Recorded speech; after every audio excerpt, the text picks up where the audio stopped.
Alright, what's going on YouTube? Welcome to another Hidden Cup 4 qualifiers, round of 64s, a Suomi showdown over here, Rubenstock versus Valas. Two of the high-level Sumi players that are kind of, in the shadows of Max and Vilas. Rubenstock has played a lot of team game tournaments with them, and in the meanwhile, Valas is just simply a high-level Finnish player who doesn't really play in a lot of tournaments. He's, I think, somewhere around top 100-ish. He might be even in the top 100.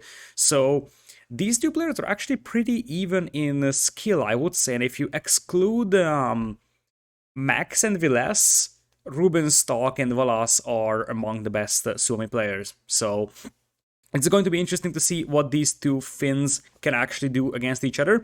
We will have a double Aztecs ban over here. Just to clarify, how could that happen? Basically, they are actually banning parallel to each other, which means that you will only see what the opponent banned after you have submitted your own ban. And that basically means that it is theoretically possible that you ban the same civilization, and it seems like that is going to be the case over here. In terms of home maps, Valas picks Hideout and bans Islands and goes for Bay. Rubenstock is playing Slopes, he's playing Gold Rush, and he bans Across over here. Civilizations will be Vikings, Italians, Britons, Incas, Slavs, and Chinese for Valas. It's a very, very late Chinese, so that's a steal in my perspective. Mayans was his first pick, and that was sniped. I assume that was the plan for Arabia or maybe Gold Rush. But he will have Chinese, so he's going to be happy about that for Arabia. Other side, Rubenstock is having Indians, Mongols, Khmer, Cumans, Celts, Lithuanians, Spanish. Mongols were sniped by Valas over here, so that is not going to be an option. And with that, I think we can jump into game number one over here. And holy smokes, we do have an unconventional Civ matchup over here. The Chinese is not something that is unprecedented. In fact, that is fairly common on Arabia, one of the best Arabia civs. But look at that, Cumans for Rubenstock. Now that is definitely one interesting way to play this one. So what could be the thought process here for Rubenstock? Excluding the fact that he could always try some meme strategies, I feel like Valas is a good enough player to potentially punish for Rubenstock if Rubenstock just goes for full meme strategies. So we love Rubenstock for his meme strats. However, I feel like he wants to, get deeper into the qualifiers, if not even try to qualify for the main event. So obviously, I'm not sure how much meme strats we're going to see from him. I think those are more reserved in the case if he knows he's losing. If he has a confidence on him winning, then he's probably going to be playing standard-ish. Now, Rubenstock does have a history in Hidden Cups. Hidden Cup 3, he played one of the craziest qualifiers, I think, against Project Belgium that I've ever seen. In fact, if you can somehow find the game, I don't think you'll be able to use the recorded game anyways because it's an old game version, but if you somehow find a cast from that, Rubenstock versus Project Belgium, I think T90 must have uploaded that to his YouTube because that was so cool. It was a game on Cup, and that was one of the craziest games I've ever seen. I think what basically happened is that the Project Belgium on Cup was, just living his life, playing standard, and then Rubenstock came in with towers, I believe, and he pretty much towered all the woodlands on the map. I don't know how many towers we had, but like that was a ridiculous game. So if you ever have the chance to look it up, Hidden Cup 3 qualifiers between Rubenstock and Project Belgium is definitely something I can recommend watching. Anyways, nice little backwood line over here for Valas. Has an okay-ish stone. The gold mine isn't really perfect, but it's workable, I would say. Berries on the front, not so nice. And he's got a hill in front of his base, which is never ideal, because in case you get pushed by archers, let's say, you will have a pretty tough time fighting against that if you have this position. So hills in front of your base are usually very problematic. Anyways, Rubenstock is going to be playing Cumans with a beautiful back gold and I think a rather vulnerable map. The left side is a little bit too open for my taste, and the stone mine is going to be open as well, which is going to be an interesting question because technically what Rubenstock could do is actually a similar strategy to what we have seen from Vilas in King of Desert 3, I believe. If he wants to play standard, that's probably the way to go. What Valas did was pretty much go for a Kuman 2TC boom, but have a considerable amount of idle time in Feudal Age. And the reason why is because if you just go for full 2TC boom, you are way too slow up to Castle Age, especially if your opponent predicts you to do that. He will just go Drush Fast Castle, forward Siege Workshop, and punish you for being late to Castle Age. But what Valas did was that he didn't go full boom. He added the villagers from 2TCs, but still, at some point he said, okay, I'm not going to add any more villagers, I will idle both of my TCs and go up to Castle Age. He still edges out an eco lead compared to standard civilizations. Obviously, it's not going to be that big, so it's not going to be something like, I don't know, 15, 20 villagers. It's going to be something like 8, 9, but it's still an eco lead. And then he was able to drop a castle and start making keep checks. So that could be a plan for Rubenstock over here. Valas actually had a pretty nice Dark Age over here. 29 seconds of idle time on the TC is pretty decent with Chinese. And as I said, when it comes to playing Standard, I would think that Rubenstock is a little bit more skilled as a player, but Valas definitely is a very competitive player as well in this one. So my prediction for this one is 3-2 for Rubenstock over here. If Valas wants to win, I think he's going to have to edge out his own home maps. Yes, we're going to see a Drush coming in here from him. Other side for Rubenstock is going for Loom already, and that means that he's going up to Feudal. That is a nice and 20 pop Feudal. And if I'm not mistaken, what we're going to see from Valas is a Drush FC, and that's basically the way that he should be playing against this one. Because if Rubenstock wants to just go full 2TC boom, then a Drush FC forward Siege Workshop could really punish Rubenstock for that. Now, keep in mind that the Kuman Palisade Walls are actually much stronger. They have 50% extra HP compared to standard Palisade Walls, so breaking through them in Feudal Age is much harder. In fact, as I said, if Valas suspects that his opponent is going to do 2TC boom, and he sees that the villagers have Loom, which is a strong indication that Rubenstock has probably clicked up by now. In fact, I would dare to say that seeing those Loom, he could even stop making militias here. And I think he just cancelled that third militia just because of that. Because he starts to realize that, hey, my opponent is already fully walled. That's sloppy from Valas over there, loses half of the HP on that scout. So I feel like, based on what he sees from Rubenstock's base, there is nothing that really justifies adding an additional militia. In fact, I would borderline say that if he's 100% sure that his opponent is going to be playing 2TC boom, he might even go just naked fast castle without a Drush. But this is definitely a Drush FC, and I completely agree with Valas doing that.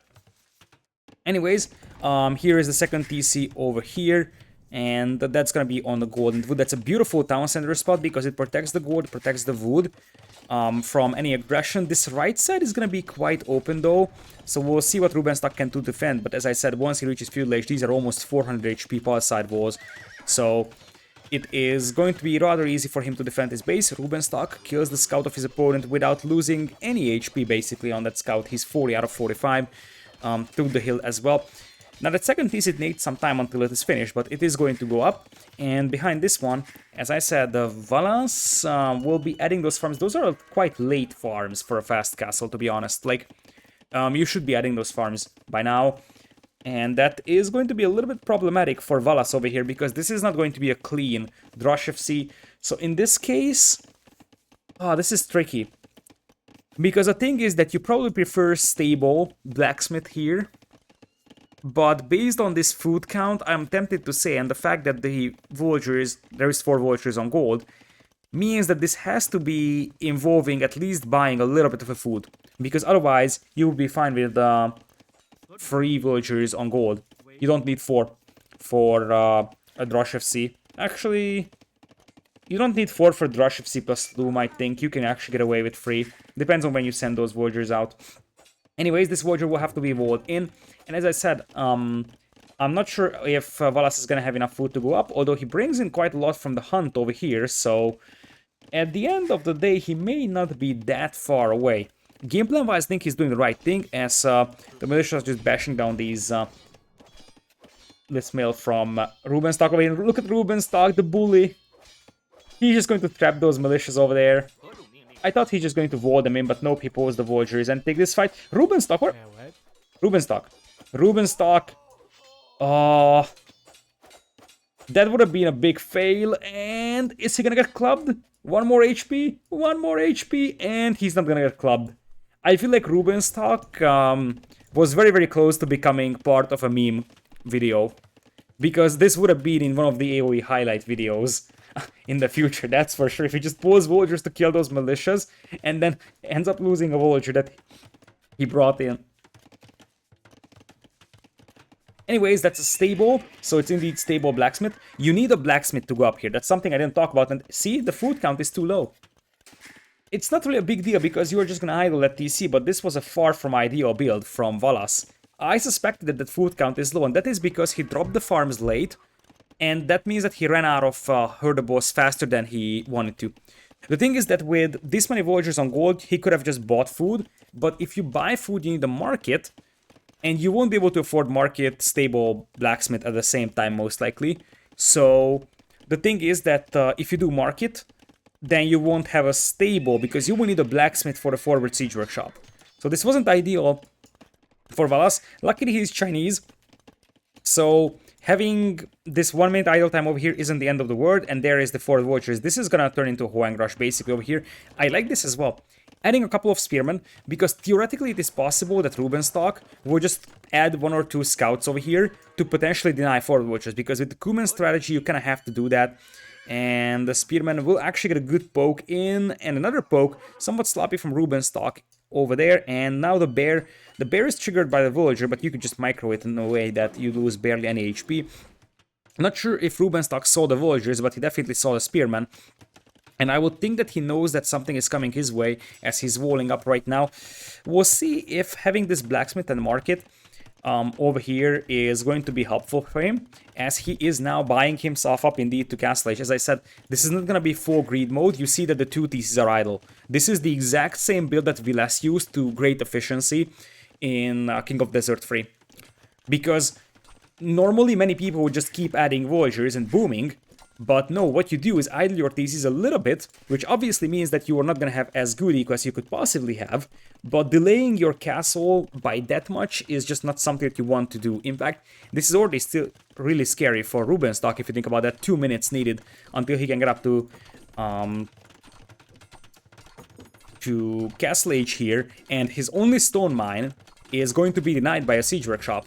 And the thing is that without stone, this strategy doesn't really work out, because this strategy requires you to drop a castle for defensive purposes against the mango push, and it also requires you to start going for kip check. Otherwise, you will just have no military units. Like, you don't have a blacksmith, or well, you have a blacksmith, but you don't have a barracks, you don't have a stable, you don't have a range, and you don't really have the time to start teching into like an awful lot of archers. You could try going for knights, but your opponent already has the edge into that because he's already up to Castle Age. Plus, Chinese will even have camels over here. So this is somewhat sloppy from Rubenstock. That this strategy is good. This is actually a pretty strong strategy. We have seen that in King of the Desert 3. In fact, by the later rounds, many high-level players have adopted this strategy. I think Valas was the first one that introduced this one, and it seemed like Rubenstock took the idea from him. So another Suomi player was the source of this game plan. So Mangonels coming out right now, and this is the problem that Rubenstock is facing. He has no tools to defend against Mangonels. In Field Age, he just can't do much. Although, I would like to add that for Rubenstock, since he's Kumans, he could have made a siege workshop while he was going up to the next stage. Obviously, he can't make Mangonels, as he's trying to buy himself a castle. He's just full-on buying a castle over here. And that's basically it. We'll see if that actually stops the Mangonel push, because the Mangonels could still come from this direction, destroy this TC. But yeah, I think that Rubenstock, the majority of the eco advantage that he has had is probably gone with the fact that he had to just sacrifice all his resources to buy himself up. Obviously, the Voyager count is still in his favor, but he had some massive market abuse to be able to balance out his eco, and that's probably going to show because he pretty much spent everything he had in the bank to just buy stone. That was extremely expensive for him. That being said, he's still 2 TCs as opposed to 1 TC from his opponent. Valas just getting 2 TC up, and now you see why this strategy is strong. The best way to counter this strategy is by going for a Drush FC, because you kind of have to punish the Kuman player for booming. However, even with the Drush FC, you see that the opponent is at 41 villagers and he wasn't able to finish off Rubenstock. And Rubenstock is still having a 13 Voyagers lead. He's now able to make Kip check, which is actually a very, very viable force in Castle Age. It's a pretty devastating unit to fight against. And it looks like Rubenstock may even intercept a Scorpion over here. That's a nice find over there from Ruben. Knights in increasing quantities coming in here for Valas, but no Bloodlines, no +2 defense on these guys. The thing is that Rubenstock doesn't have a stable, so he can't add a couple of camos to fight against this one, which seems to be a very significant concern. It looks like the first skip checks will actually move towards the base of Valas over here to maybe get a couple of Voyagers. This Woodline is the best to find Voyager kills at, as he will be going up on 3 TCs. And did I say that this TC is still exposed? Because it is. It is actually still exposed. There's the stable coming in here for Rubenstock, but the problem is that it's 14 military compared to 7. But Valas has an overchop somewhere. I think this is actually a hole over here. Or no. Where was that hole at? I have absolutely no idea, to be honest. I thought this is logged in, but there seems to be a hole somewhere. Maybe even in the barracks and the house, or maybe they just ran through this overchop over here. That could also be a possibility. That being said, right now, Valas has lost 3 Voyagers. However, Rubenstock has just lost his entire town center over here. And even though Rubenstock has a 16 Voyagers lead, it's much easier for Valas to clean these 3 Kipchaks up inside his base, especially considering the Kipchak don't even have Botkin Arrow. Now they find a couple of more Voyagers potentially to kill. And after this one is cleaned up, I'm not sure what Rubenstock is gonna do. It looks like he's buying food pretty heavily over here. Runs away right now. Valas is gonna revolt this. And Valas will be on 3 TC, so he will eventually catch up, especially considering that his opponent is only on 1 TC now. Rubenstock, look at this. Rubenstock is rebuilding that TC over there. That's cute. Eco upgrade wise, we have a slightly better eco as well. For Valas, I would like to add that Valas still doesn't have the +2 pierce armor and bloodlines on those knights, so it's not like those knights are amazing, but the problem is that Rubenstock is facing that his Kipchaks are also extremely fragile, and it looks like Rubenstock wants another counterattack, and now Valas will just revolt his base and should be good to go. There's an idle here for quite a while, both players having a quite significant amount of TC idle time, and very, very similar Voyager idle times. And now Rubenstock's Voyagers here on the Stone Mine may be found. I don't think that Valas is looking for this. In fact, he has no idea that that Stone Mine is over there. But he may accidentally bump into this one. Let's see if the Spearman will accidentally discover that. And no! Rubenstock remains hidden by just a couple of tiles over here. And it looks like Rubenstock is adding a couple knights. Camos may be a little bit more helpful over here, as Rubenstock tries to loop around the knights. That's a nice move over there, deletes the wall, so he can get a good hit on the mangonels. But nice blocks over there so far from Valas. He's blocking the movement of those knights extremely well. And this is one of the reasons why you add Spearman over here with your Valas. If you just had pure knights, Rubenstock could make a couple of camos and gain an upper hand in the battle. Now, if you have spears in here, that will just basically mean that Rubenstock isn't going to be able to take down your knights very, very easily. And that stable goes down disturbingly fast. Rubenstock is going to have to replace this. Goes for University for Ballistics, but Ruben is pretty much playing Nomad right now with all the migration that he's doing. And now Valas is catching up in terms of Voyager count, slow and steady. So he's up to 61. Still 12 Voyagers behind, but he's 1 TC. Or he's 3 TCs against 2, and Rubenstock's eco, as I said, is far from being well developed. So you see that the TC idle time is rising quite considerably for Rubenstock. That being said, it looks like Rubenstock is thinking otherwise, and he is going to drop a cast in the face of his opponent, which is one way to make a comeback, to be honest. Just by, if you can bridge the eco of Valas over here, Valas could be in big trouble. And the thing is that you have your own castle back at home, which helps you defend against this Mangonel push, whereas Valas doesn't have much back at home, and that's a quite scary horde of Kipchaks, if you ask me. Especially with +2 attack, when there is no bloodlines or +1 or +2 defense on those guys. And you see that Valas is doing a mass migration over here. So this is getting tricky over here for our green Finnish player. Rubenstock's eco is pretty bad. So right now it's 5 on food, only this food line is everything but efficient. This Voyager is taking all the way around to walk in here. So Rubenstock's eco is awful right now. However, this is about, okay, I was losing. And what Rubenstock wants to accomplish right now is just raid his opponent to death over here with a kip check, and that could be possible. Beautiful quick gate over there from Valas, but that's not going to hold the kip check out for a long time. And Rubenstock is getting another castle in the face of Valas over there. The tower does go up, but it's basically already lit ablaze, and kip check actually do a quite decent job at destroying towers as well, unless you're getting killed by a tower. So you can just camp beneath it, pick off the Voyagers. Knights are coming from the other side though, and Rubenstock might be unprepared for that. Tower still has a lot of firepower in it, and this may allow Valas to repair that tower, so this is still tricky, and let's see if Doubt is going... or Doubt? Yeah, my thoughts were one step ahead, but what I wanted to ask is if Rubenstock is going to have a Doubt castle over here, because now his castle, I don't think that castle can actually range that tower, and with this tower going up, I think that this is going to be a Doubt castle from Rubenstock. And in the meanwhile, there is going to be the Mangonels coming back, and if this is a Doubt castle... Rubenstock technically still has a 6 Voyagers lead, that's the funny thing, and he's gonna cancel. Where is... Oh, he tries to place that castle over there, but Valas plugs the hole in just in time, so the Voyagers will have to run past this TC over here because this is the next closest opening. And look at Valas. He just wants to trap that horde of Voyagers over there. He knows exactly how important those guys are, and especially because in the meanwhile Valas is cleaning up these Kip check over here, and Valas will be able to intercept new Voyagers that are coming this way. It looks like Rubenstock will be free. He runs through this hole. This is basically an invisible hole here. It's extremely hard to spot. That's where the original Kip checks ran in. And soon the Mangonels will be coming in right now. And as I said, Rubenstock is somewhat struggling for wood control over here. So he's just losing wood line after wood line.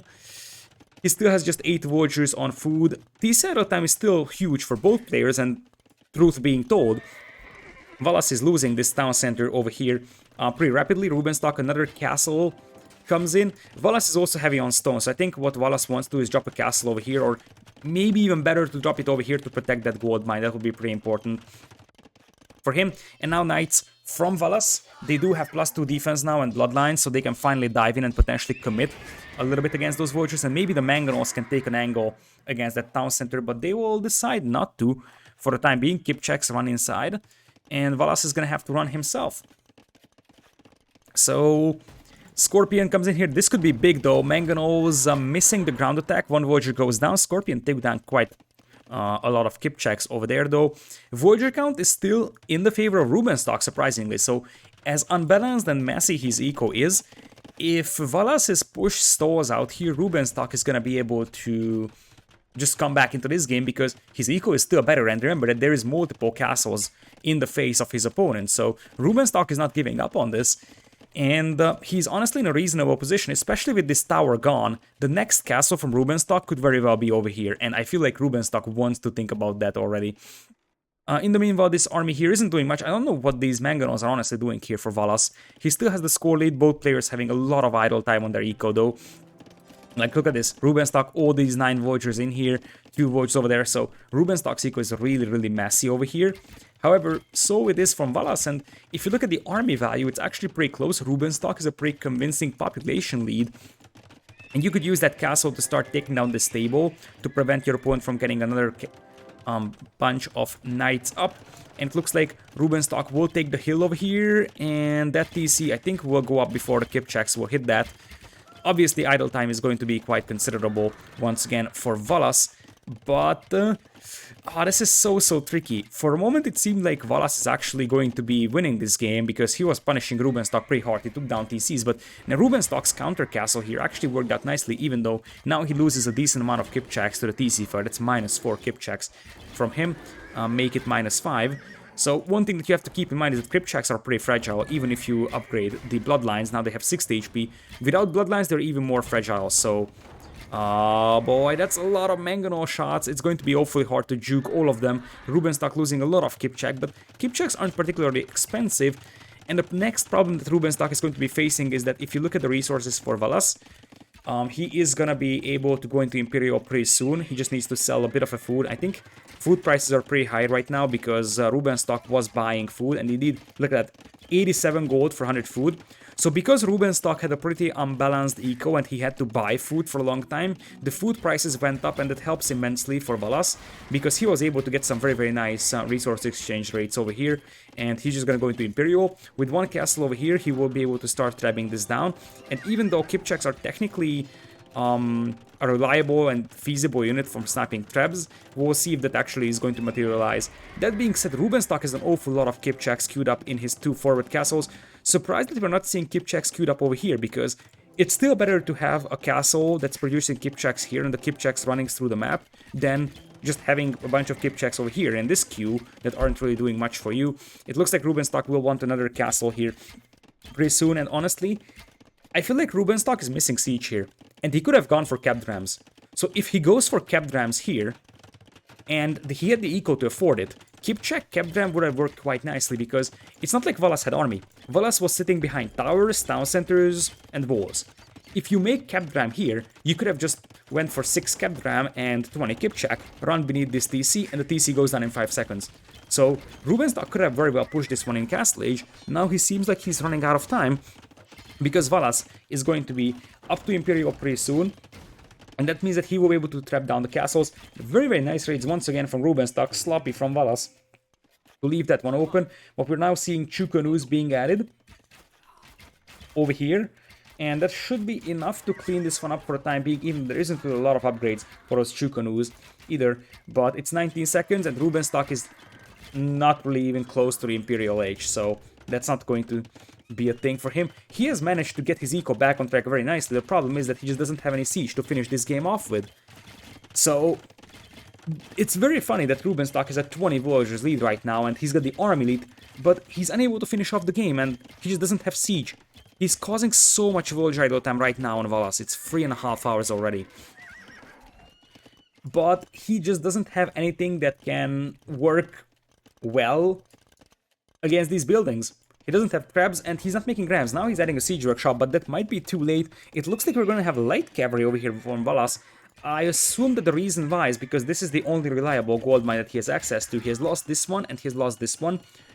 But he will soon be able to reclaim this.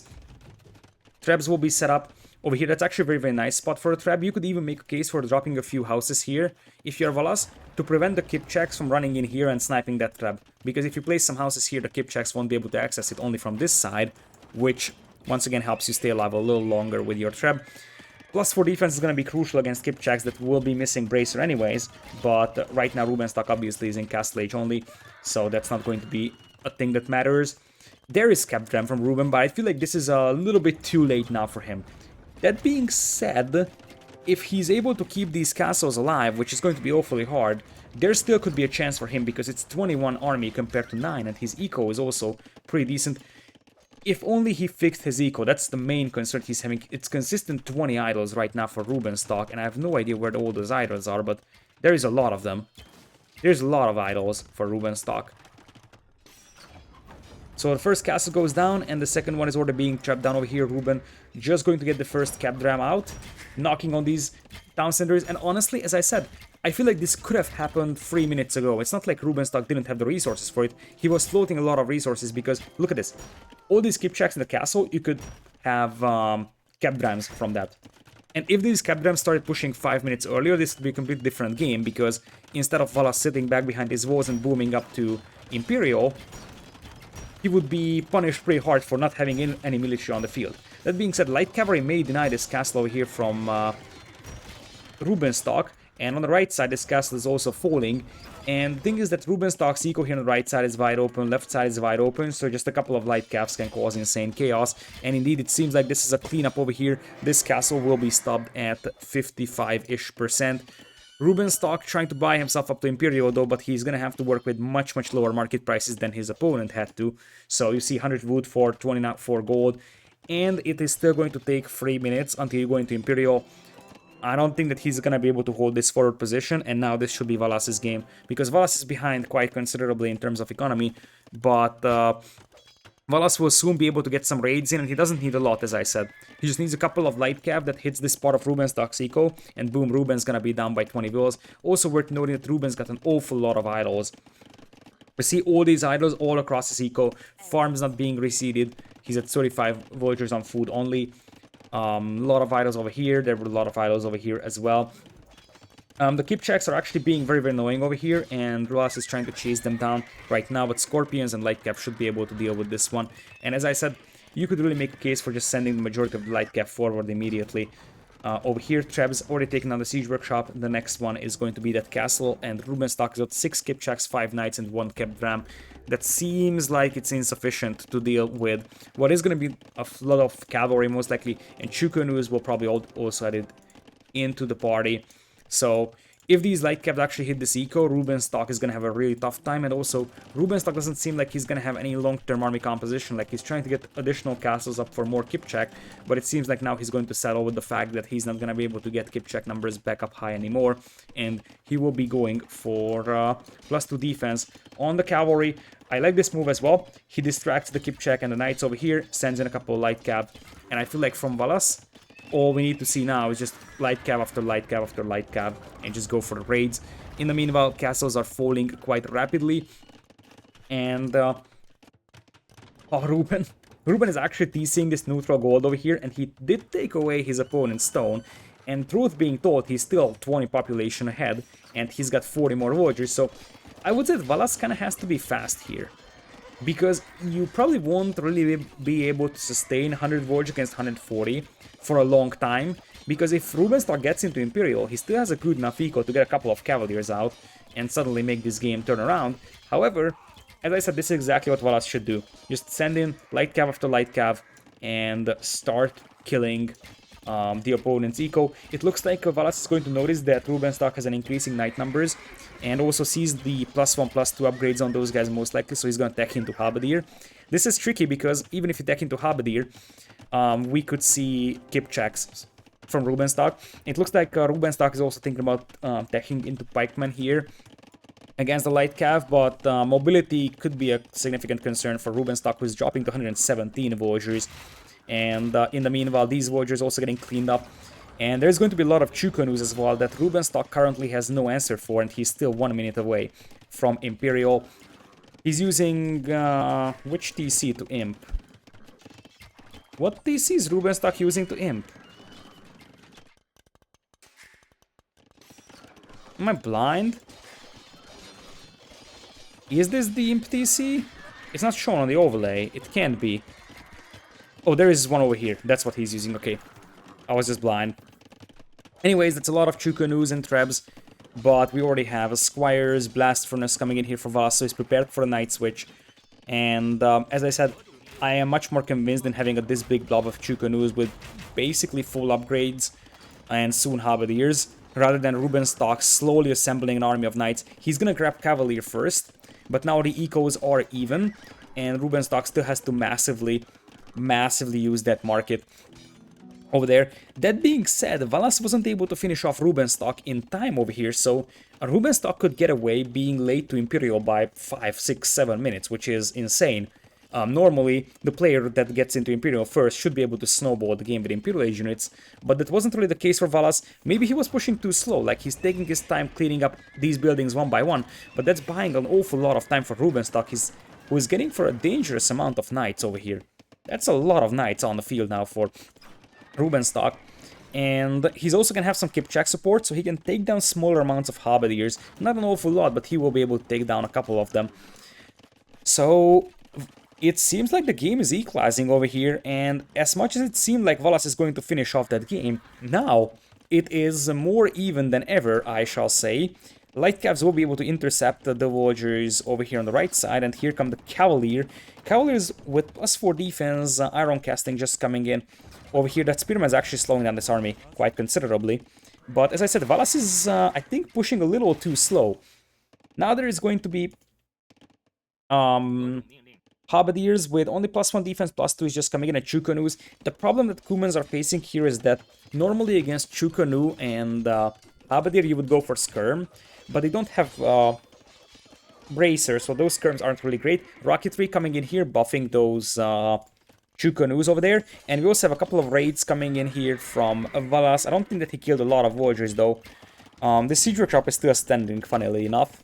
And Onager is going to be the name of the game for Rubenstock, so he wants to go for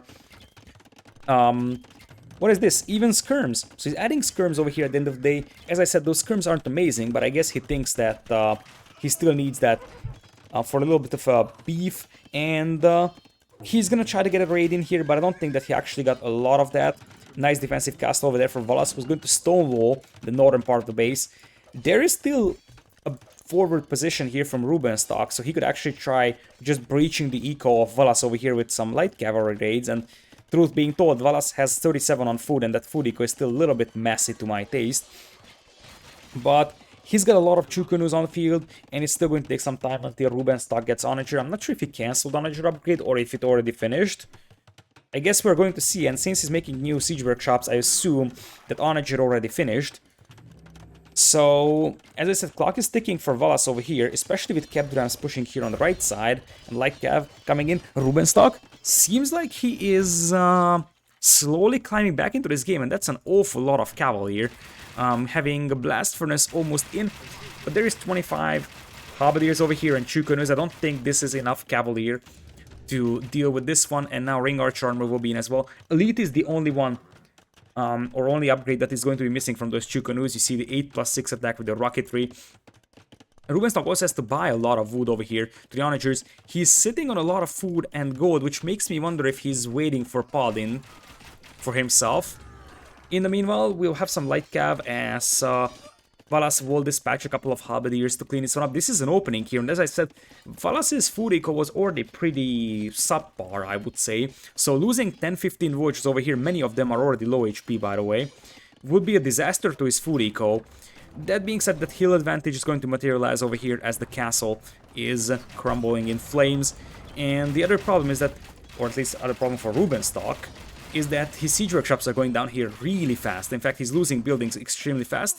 But Valas dropping in food voyager count. As I said, one good raid in the food eco of Valas could completely cripple it, because this is everything but efficient. He's down to 14 on food. And Rubenstock might actually commit to this one and say, okay, I'm going to be confident defending here with skirms and potentially onagers. It seems like onagers are nowhere to be found, so I'm tempted to say that he cancelled that upgrade and he will just defend with skirms. And he's trying to get into the opponent's base here with the Cavalier. Nice quick walls over there from Valas, saving a lot of Voyagers' lives most likely. But look at Valas' food eco now, it's 15 Voyagers only on food, and things like these, like a Cavalier just rampaging this entire food eco, Scorpion going down, there's a lot of Voyagers going down here from Valas, and I feel like the more I look at this game, the more I'm starting to feel like Rubenstock is actually going to take this game back. Remember that the neutral resources are all in Rubenstock's hands. This was one of the neutral goals, the other one is over here as well, so map control wise the situation is much better for Rubenstock. And army numbers are still pretty close, but if you take a look at the population overall, it's getting better and better for Rubenstock, and he's slowly raiding his way back into this game. And even though the army is something I prefer by a massive margin over here for Rubenstock or for Valas, Valas' eco is getting raided pretty hard. Now, I think there is a need for an onager now, you see that, but that could be a big onager hit from Rubenstock. That could be an awfully big onager hit. Gets the onager hit out, onager goes down really fast over here, and onager is training quite slowly, so this wasn't really enough for Rubenstock, and as you see, the skirms died extremely easily from Ruben. He's got the eco lead, and he's actually doing a much better job actually raiding the opponent's eco. The problem is that I'm not sure if he's able to deal with this brute force push here. That's my main concern for Rubenstock here, that he's actually doing a better job killing his opponent. The question is he able to stop this push?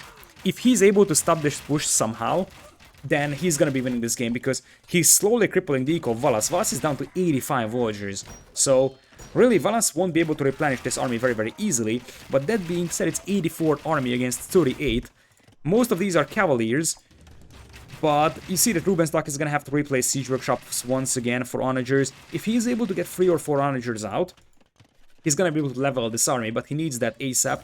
Hussar is in for him, so he is still trying to just stream a couple of Hussars into the opponent's eco. Valas has 41 on food now, so he's probably going heavy on the halberdier line now, and maybe even mixing in elite skirms, which could be an idea against the opponent's elite skirms, because Chinese skirms are just much better over here.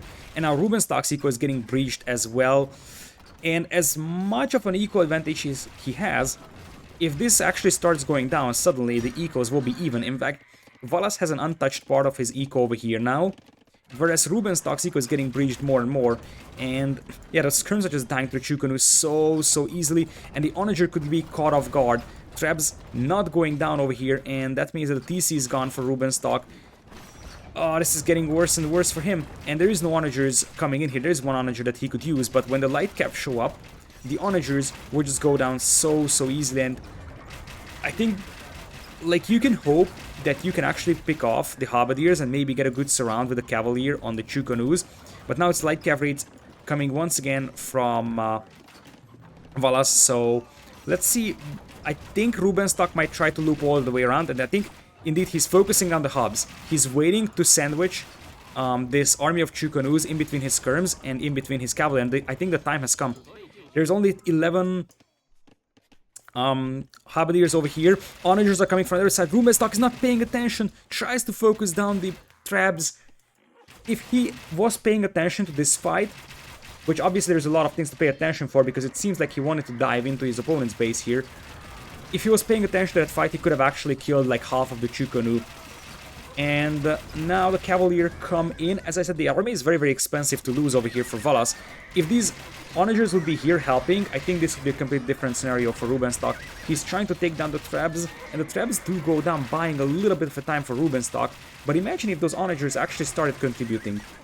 This army would already be destroyed by now. Voyager count, however, equalizing because behind this one, Rubenstock has lost a considerable part of his eco, so yes, now he has cleaned up the main force of Valas, but he no longer has the eco lead, and that means that unless he's raiding his way back into his game once again, Valas will be able to just steamroll him because he's got double the army.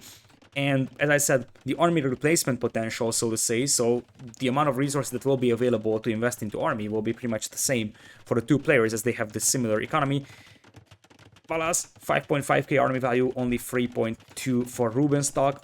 Ruben is going heavy on the Halberdier line. It's also worth talking about the fact that Valas has 1 relic over here, and 3 for Rubenstock is the overall relic count. And 1 relic has been completely unpicked over here. And Valas now bringing in another batch of Trebs, and behind this one Rubenstock is losing his Cavalier force. So Rubenstock is now almost exclusively Hab and Skirm, and I feel like Chukanu, Halberdier, Light Cav is something that I like over that a little bit more. That's a nice Onager hit over there, but Rubenstock's Onagers are extremely expensive over here, and like his eco was barely standing already. In fact, if he started or if Valas starts sending cavalry into this corner, a lot of Voyagers would die, and Rubenstock knows that as well. He loses the Onagers. Maybe if the Onagers help out a little bit more, or maybe if he goes for Capped Rams in Castle Age. I think that was the biggest issue for Rubenstock over there, that he just didn't go for Capped Rams in Castle. He could have gone for that, but he just refused to do that. Anyways, that is the end of game number 1 over here. A long and grindy game over here. I think it really shows that the two players, when it comes to playing Standard, are relatively on the same level. Both players had some significant macro issues overall, so neither of these players had a very crystal clean economy. But Valas edges out victory over here. I think partially Chinese late game composition helps in this one, so really Chinese is one of the best late game civilizations out there. Very versatile tech tree, so great skirmishers, Chukanu available. They have Halberdier, they have pretty decent Light Cav as well, accompanied by a strong eco. So Chinese late game is tough to beat, and that is what we have seen. And did I mention, as you see here on the draft, I think I started the series with this, that Chinese being taken as the last civilization pick is a huge steal for Valas. Because Chinese is one of the top tier Arabia civilizations, alongside Mayans, potentially Aztecs, Franks, and some other civs. So the fact that Chinese is the last pick here for Valas is a huge steal here, and his last civilization pick here came in clutch. Rubenstock falls behind by 1 game. Let's see what he can do to rebound in this one, and the next game is going to be Cold Rush. So we're going into that. And let me reconnect. I need to reconnect Capture H here. And off we go. So we're going into Gold Rush over here. We're going to have Rubenstock playing as a Spanish in blue. On the other side, we're going to have Valas playing as Britons in green. So two very, very standard civilizations for this map. And the interesting question is going to be, because we're going to see fast castles from both players most likely, is what can Rubenstock do with the Conquistador play against the Archer play? Theoretically, it's possible that we're going to see a tower rush from the Spanish player over here, although I feel like it's a little more likely that you're going to see Conquistadors. That being said, if you look at the map of Rubenstock, I changed my mind. Both of his stones are awfully open, and so is this gold. Normally, I would say Spanish Conquistadors and Manganos should be decent against Britons. However, with such stones, it's impossible for you to go for like a good fast castle into Conquistador's play, because what if Valas just makes one archery in field and sends it forward to your stone? These stones are virtually unprotectable for Rubenstock unless he goes for a defensive tower, which is not really possible when you're going for just a fast castle over here, because your feudal age is going to be quite late. So if your opponent just goes straight archers, he will be able to die that gold mine before you, or stone mine, before you can actually get that tower up. So at this very moment, I feel like Rubenstock kind of has to tower rush this one, or he has to play something other than fast castle conquistadors. He can play FC, but I feel like he may need to consider something like tower rush into conquistadors, because a tower rush into conquistadors could still work out here, especially considering that Valas' map is also somewhat open. This gold mine isn't safe, this gold mine is also on the front, and berries aren't nice either. And there isn't really a lot of wood lines to work with either, so this map is definitely trashable if you are Rubenstock over here, and your map kind of justifies a tower rush from you anyways. So here comes the first elephant for Ruben. Second elephant will be on the way in the near future as well. It seems like Ruben did push into deer, but didn't actually go out for his sheep. I wonder if he sees that. Oh, Ruben, that is so bad. He pushed in the deer because there's a zebra right beneath the TC. But he didn't actually scout this little area. So he's missing two sheep over here at the beginning, which is not really a big deal. But obviously it's going to be annoying and it's going to hurt in the long run. So there's a chance he might miss on two of his sheep over here. In the meanwhile, Valas is a quite hard deer push over here, because even though the deer are actually close to the TC, they are actually on the other side of the woodland, which makes it annoying to push.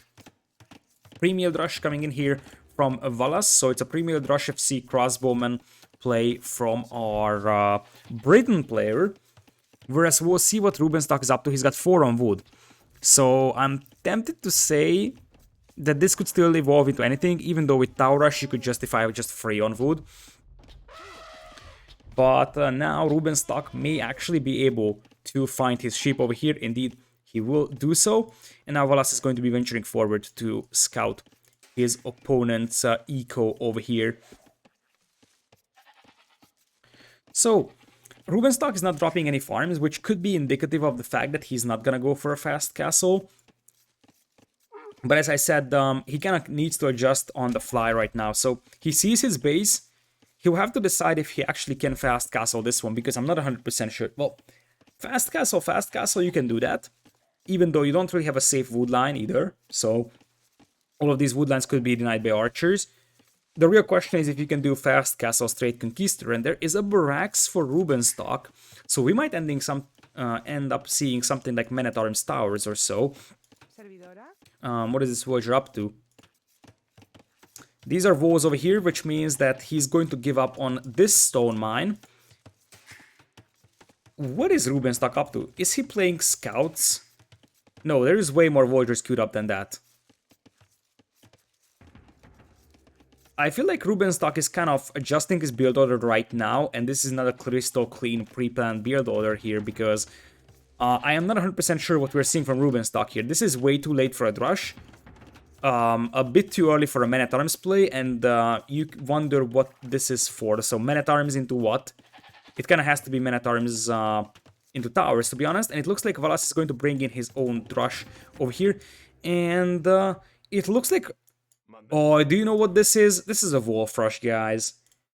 I did point this out in another qualifier I casted.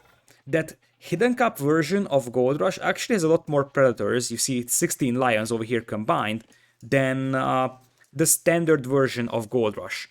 So one militia like that from Rubenstock is pretty much a Wolf Rush. He's going to trigger these predators and bring them to the opponent's base. Will this do much? Probably not, as he's trying to delay these walls over here with a vulture that already has loom. That's not going to happen.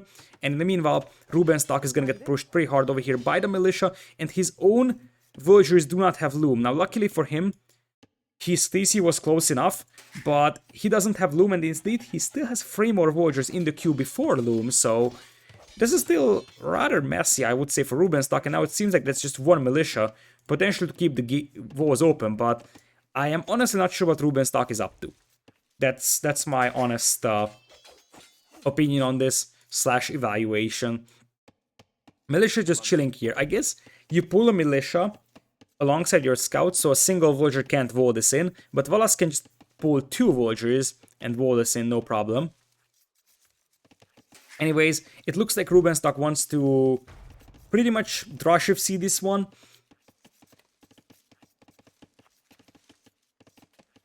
Even though he only made 1 militia, so he can click up a little bit earlier, although you see that he's already running out of sheep. He has run out of huntables, so I don't know how he's going to get this one to become a castle age. I think he needs to have like 5-6 vultures on gold and just buy himself up.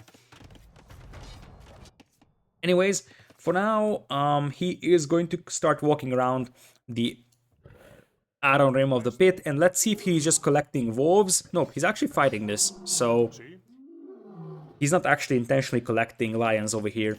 Anyways, we have a 28 vultures up for Valas, pretty standard for Britons. You can do a little faster, but this is still fine. This mining camp spot is not something that I envy, to be honest. It's not really great for these vultures, for example. Could have been over here instead. I guess one thing that he could be thinking about is that he doesn't want conquistadors to be able to deny this gold mine, so this is why he placed it over here. But still, I think over here would have been slightly better. Anyways, militia just chilling over here, beating up the barracks of his opponent for now, as Rubenstock reaches feudal age over here, and his resources are actually looking pretty decent. I'm impressed. I have no idea where he got all that food from.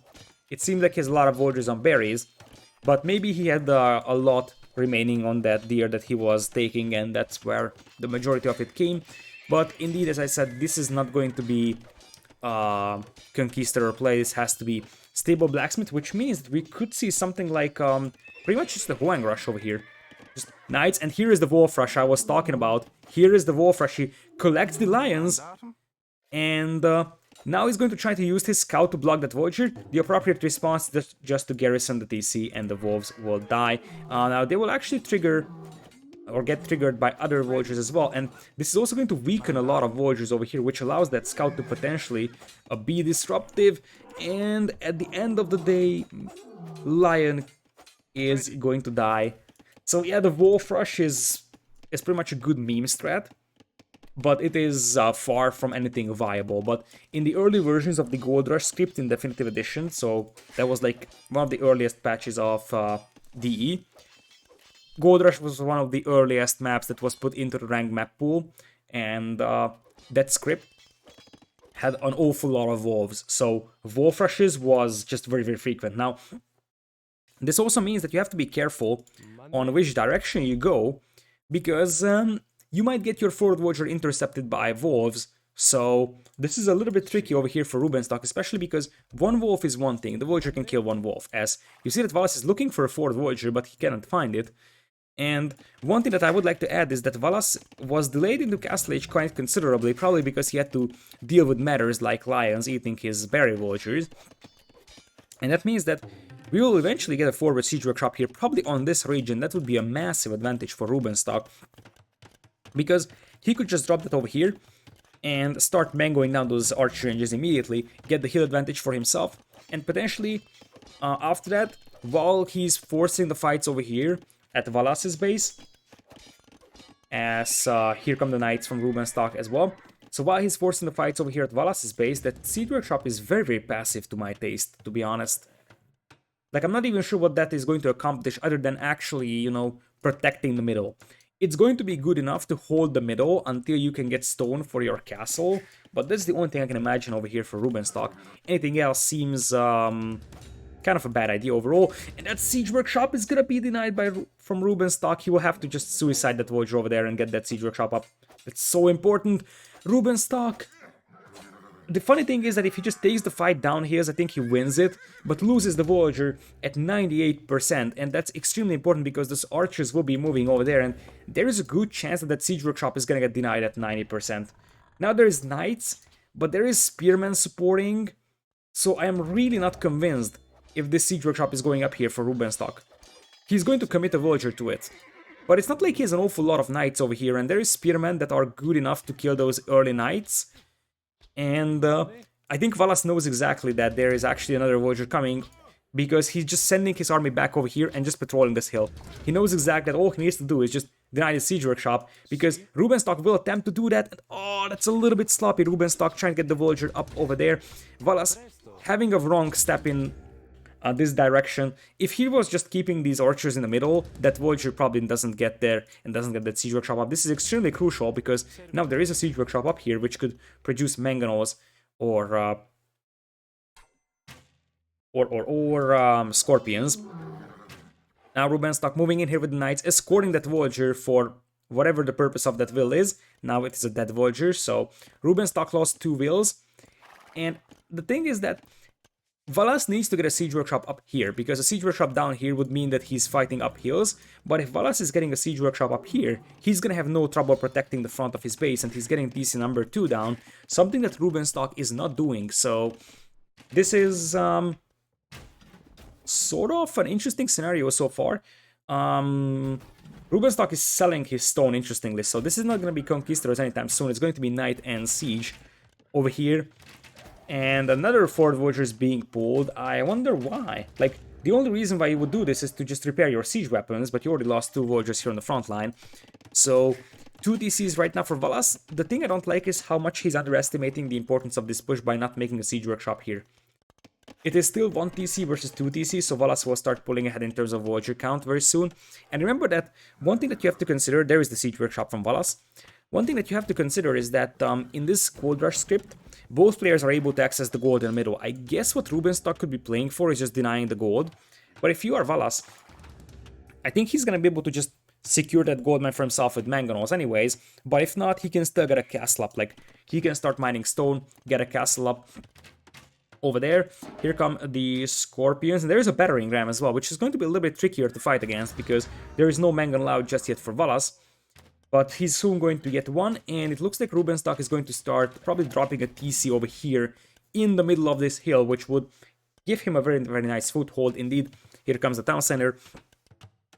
And behind that one, Rubenstock has a sort of messy eco. 6 on food means that he can barely keep that TC working, let alone make knights.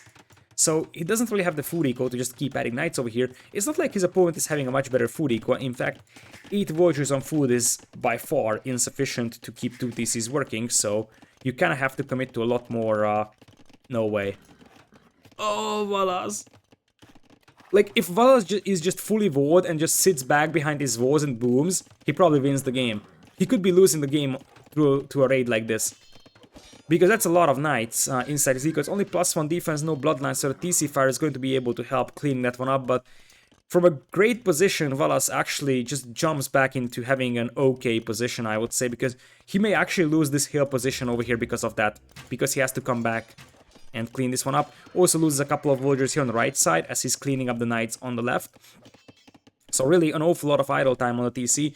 Surprisingly enough, these knights only killed 2 Voyagers, actually 3 from Valas. So Valas actually survived this one quite nicely given the circumstances, but still this was far from ideal for him. He probably pretty much wanted to avoid this one as much as possible, because as I said, Rubenstock is allowed to take the ridge now, and that could be very, very crucial, because now everything that Rubenstock has is fighting down hills, so it's going to have an increased damage output, and the ram is going to take down the siege workshop. This raid from Rubenstock is kind of saving the game for him. Because if Valas just camps back and holds this hill, there is no way Rubenstock's pushing him. And eventually Rubenstock's eco is just going to fall behind. And Valas, he will get a castle up and secure the gold and that win the game. But now, Valas has lost this forward position. And what Rubenstock needs to do now, especially after killing that siege workshop, is just bring in the ram and take down those archer ranges. Because archers will not be able to destroy that ram. So that battering ram could start knocking down ranges over here. Valas is going to need a siege workshop here ASAP, but that's already a bad position to be in because, as I said, for the majority of the time you're going to be fighting up hills. And remember that the clock is ticking for Valas. So he doesn't have all day to do this because he's running out of gold within his own base. The other gold mine he has is getting TC'd right now by him. And he's still holding.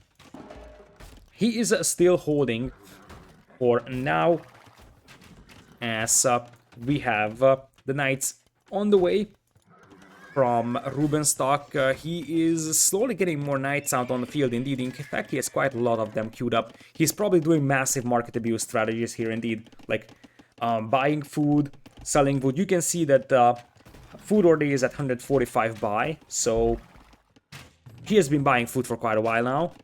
And it looks like he's going to use one knight to scout his opponent's base over here to see what he's doing. Valas, even though he's free TCs, he only has one voyager lead over his opponent. That siege workshop is nice because you will need that to take down the battering ram. In fact, Rubenstock could consider adding a mangonel here. The tricky thing is that mangonels will have 7 range and Briton crossbows have 8, so that's probably the reason why you prioritize scorpions. Also, nowadays, with the micro of the players, it's a little bit easier to juke mangonel shots than it is to juke scorpion shots. So that could also be the reason why we're seeing so many scorpions. That being said, 1 or 2 mangonels could also be something to consider on this map. And it looks like Valas is going to hold this. So, +2 defense coming in for Rubenstock. He's preparing for one big push. He's still not mining stone, though. If you are Valas, you will consider dropping a castle here by now. So, the stone count is getting there, and he would actually be able to get a castle up over there, because Rubenstock is focusing his efforts on this side. And you can defend here with mangonels, I think, if you are Valas. I would pretty much love to see another mangonel from Valas, as he also doesn't have a university for ballistics, I believe.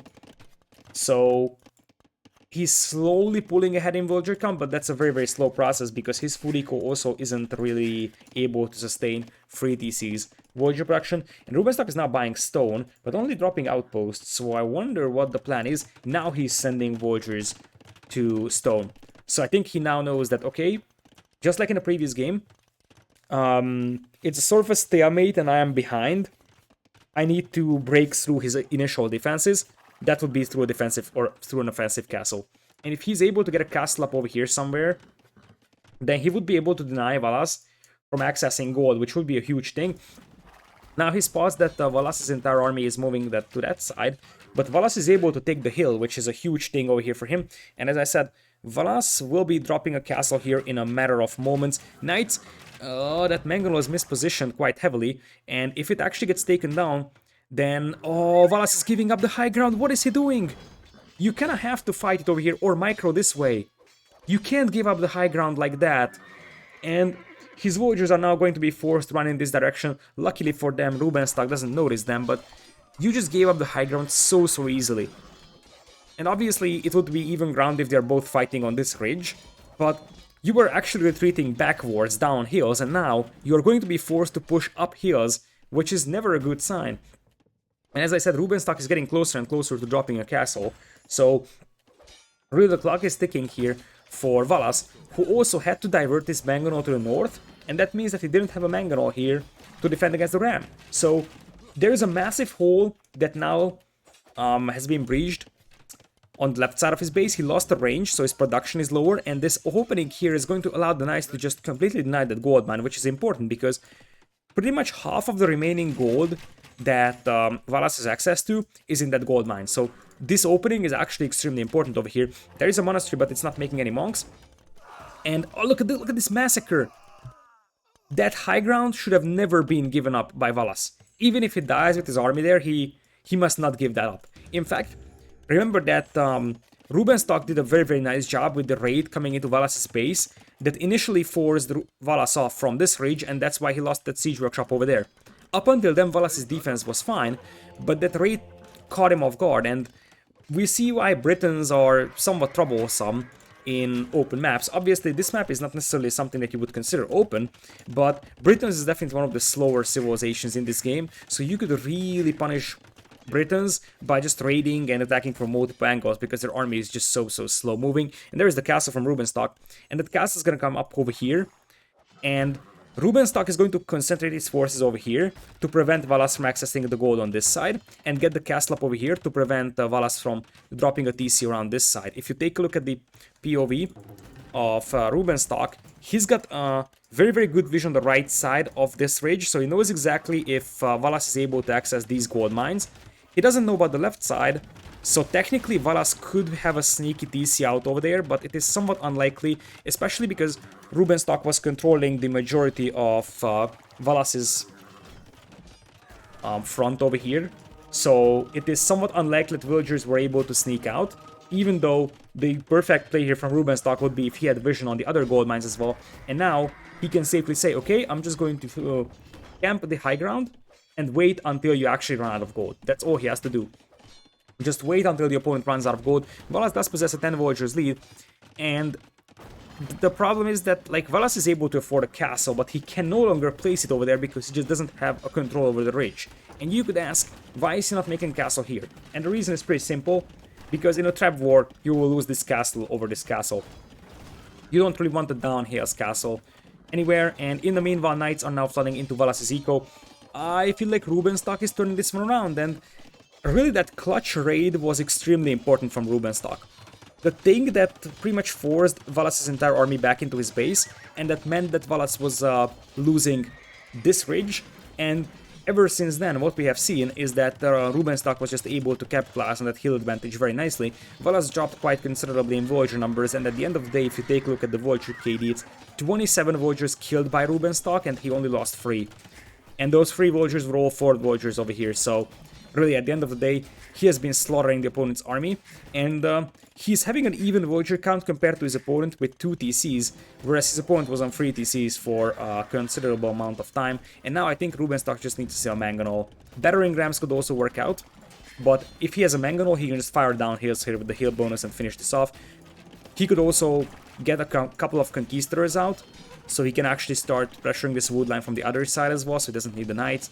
Valas has 40 idols consistently for a sustained amount of time as the battering ram marches in here, and I think that at some point these battering rams will just start diving beneath TCs. And the problem for Valas is that even though technically he has the eco numbers, it's an awful lot of idle time, so he's just having idols everywhere, and he's even lucky that this wasn't found by Rubenstock. He's not ready to give up just yet, dropping a TC over here, but he's at 10 army right now. Out of that, 6 crossbows, 2 spearmen, 1 knight, and 1 monk is all he has. And as I said, eventually this TC is gonna go down. You can try pulling villagers to take down the rams, but the scorpions, especially firing down hills, will just melt your villas. And in the meanwhile, I like that Rubenstock is also using the battering ram to take down this rags, which is going to give him the advantage of, you know, being able to delay his opponent's potential pikeman switch, even though pikeman switch would probably result in absolutely nothing over here for Valas, because he's facing overwhelming amounts of scorpions. Now it's a defensive castle, but this is the far 2-gun situation, so Rubenstock can just say, okay, you can have that. Rubenstock will just say, you can have that because you will not be able to control your gold mine over here, and I'm gonna have all the gold I need in the middle. And it's not like you're going to be able to push me away from the middle, so you will just run out of gold. So even if this castle goes up, it's going to mean absolutely nothing over here for Valas, I would say. It's not going to help his case. A little bit of a sloppy micro over there from Rubenstock, losing the knights before the scorpions would engage the pikemen. But yeah, at this point, Rubenstock can start thinking about maybe adding a couple of conquistadors because his opponent is heavy on the spearmen. Maybe just thinking about Imperial. He doesn't have to play aggressive. He can now play safe because he has all the gold control in the middle, as he is slaying all those lions with the villagers. Battering rams will attempt to take down the castle over here, but that's probably going to be a failure because there is no supporting force that could prevent the villagers from taking down the castle, unless Valas is too busy over here and he just ignores those battering rams, which are now knocking on the walls of that castle pretty rapidly. Don't tell me that Valas is just going to let that castle go down. He's too busy not dying to these raids, but now he's repairing the castle, but he still doesn't have villagers killing the rams. So the castle is slowly going down, and more importantly, Rubenstock now has 20 villagers lead, and there is another castle which would potentially remove all hope from Valas at being able to reclaim this gold mine. So Valas would be without gold, and the thing is that obviously you could sell resources, like sell stone for that, but he's out of stone. This stone mine is not something that he controls right now, and that's something that Rubenstock knows as well. Rubenstock is going to put a lot of effort into just denying this gold and this stone over here, because if those are denied, the only thing that Valas can do is like sell wood and food, but obviously that's going to be far from efficient.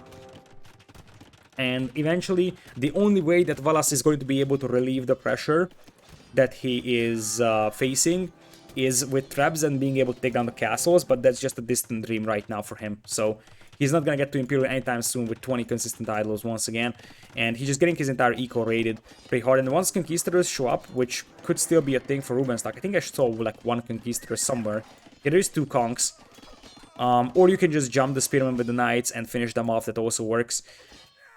Like, this is a slow downward spiral for Valas, and he was able to grind it out in the previous game after getting some heavy raids in his eco. That's not going to be the case over here, even though, yeah, there is nothing that can kill this army now. Like, Rubenstock is 22 army, 6 army for Valas, it's 4 spearmen, 1 crossbowman, and as I said, all Rubenstock needs to do is just go up to Imperial and start making traps. In fact, I am massively surprised that Valas hasn't tapped out already. He's trying to rebound into this game with Britain stable, so I think he wants light cav raids into Rubenstock's eco, try to raid his way back into this game. But this game is gone for a while now. Like, when you have half of your eco idle for the last 15 minutes game time, you know that that is game over, because even if Rubenstock had 45 villagers, he would have more villagers working than Valas. So that's the brutal thing about this one. And Rubenstock, I think he's thinking about Imperial Age now. Rubenstock is probably screaming, just resign now. Like, that was actually a pretty bad fight overall. TC, Castle Fire, and Spearman finishing off those knights. But yeah, I think all Rubenstock needs is just Imperial Age over here. Or potentially Mangonels as well. Just get a couple of Mangonels over here, take down that TC, couple of Mangonels over here, take down that TC, and then Valas is just going to be cornered. So the TCs are helping a lot for Valas to keep his eco alive, even though he was still losing quite a lot. It's 76 wills killed to 3. And Valas still isn't resigning, and now Rubenstock is going to find this TC, which means that these villagers will have to be escorted. Immediate siege workshop from Ruben. And I think it's actually the wrong idea to send these villagers to the corner, because in the corner they will be completely defenseless, even though they would be defenseless in that TC as well, so it doesn't really matter, because I think this is enough knights so that you can just jump the TC. And Ruben is gonna know that these villagers have snuck away, and there's only one way where they could have escaped. He has come from the right side, and the siege workshop and the vision is over here on the left, so, or on the south, so this means that the villagers could have only gone to the left over here, and that would be minus 16 villagers for Valas. He's trying to, like, hide them, spread them out whatsoever. Look at this. He's hiding some in the corner, and Rubenstock actually turns back. Does this matter? Absolutely not, because Ruben drops another cast on the face of Valas, who is now attacking into pikemen, dropping into 88 villagers, and Valas? What is this, Valas? What is this? Did he not know that Rubenstock is here, or what? Maybe he thought Rubenstock is here because he's on the right corner, so maybe he thought Ruben's on the left corner, but no, Ruben is over here. Obviously, Ruben could just send one knight. That being said, these sneaky villagers over here will survive the absolute carnage. Oh man, like, this is actually a prime example of just dragging out an already lost game for 5 hours. So I'm not sure what Valas is hoping in. I don't know, maybe Rubenstock said that he has 2 hours to play, and Valas just wants to drag it out that much. I don't assume that Valas is doing it like that, but I honestly don't know what Valas is hoping in, because, like, he's so dead. His opponent has all the gold in the middle, and really, if Rubenstock actually just made Mangonels, just make Mangonels, man, instead of Scorpions, you would be already done taking that TC down, and same for that as well. He could just go up into Imperial, and Valas finally calls the GG. This game was probably over for 20 minutes now, and Rubenstock evens it out over here on Gold Rush, which means that we'll be going into the home map of no, it's actually going to be the home map of Valas now. We will have where is that? Valas losing Britons, and the Spanish is gone for Rubenstock. So what are the home maps for Valas?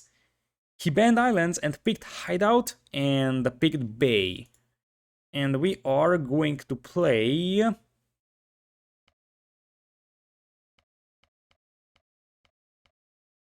Hideout, it seems.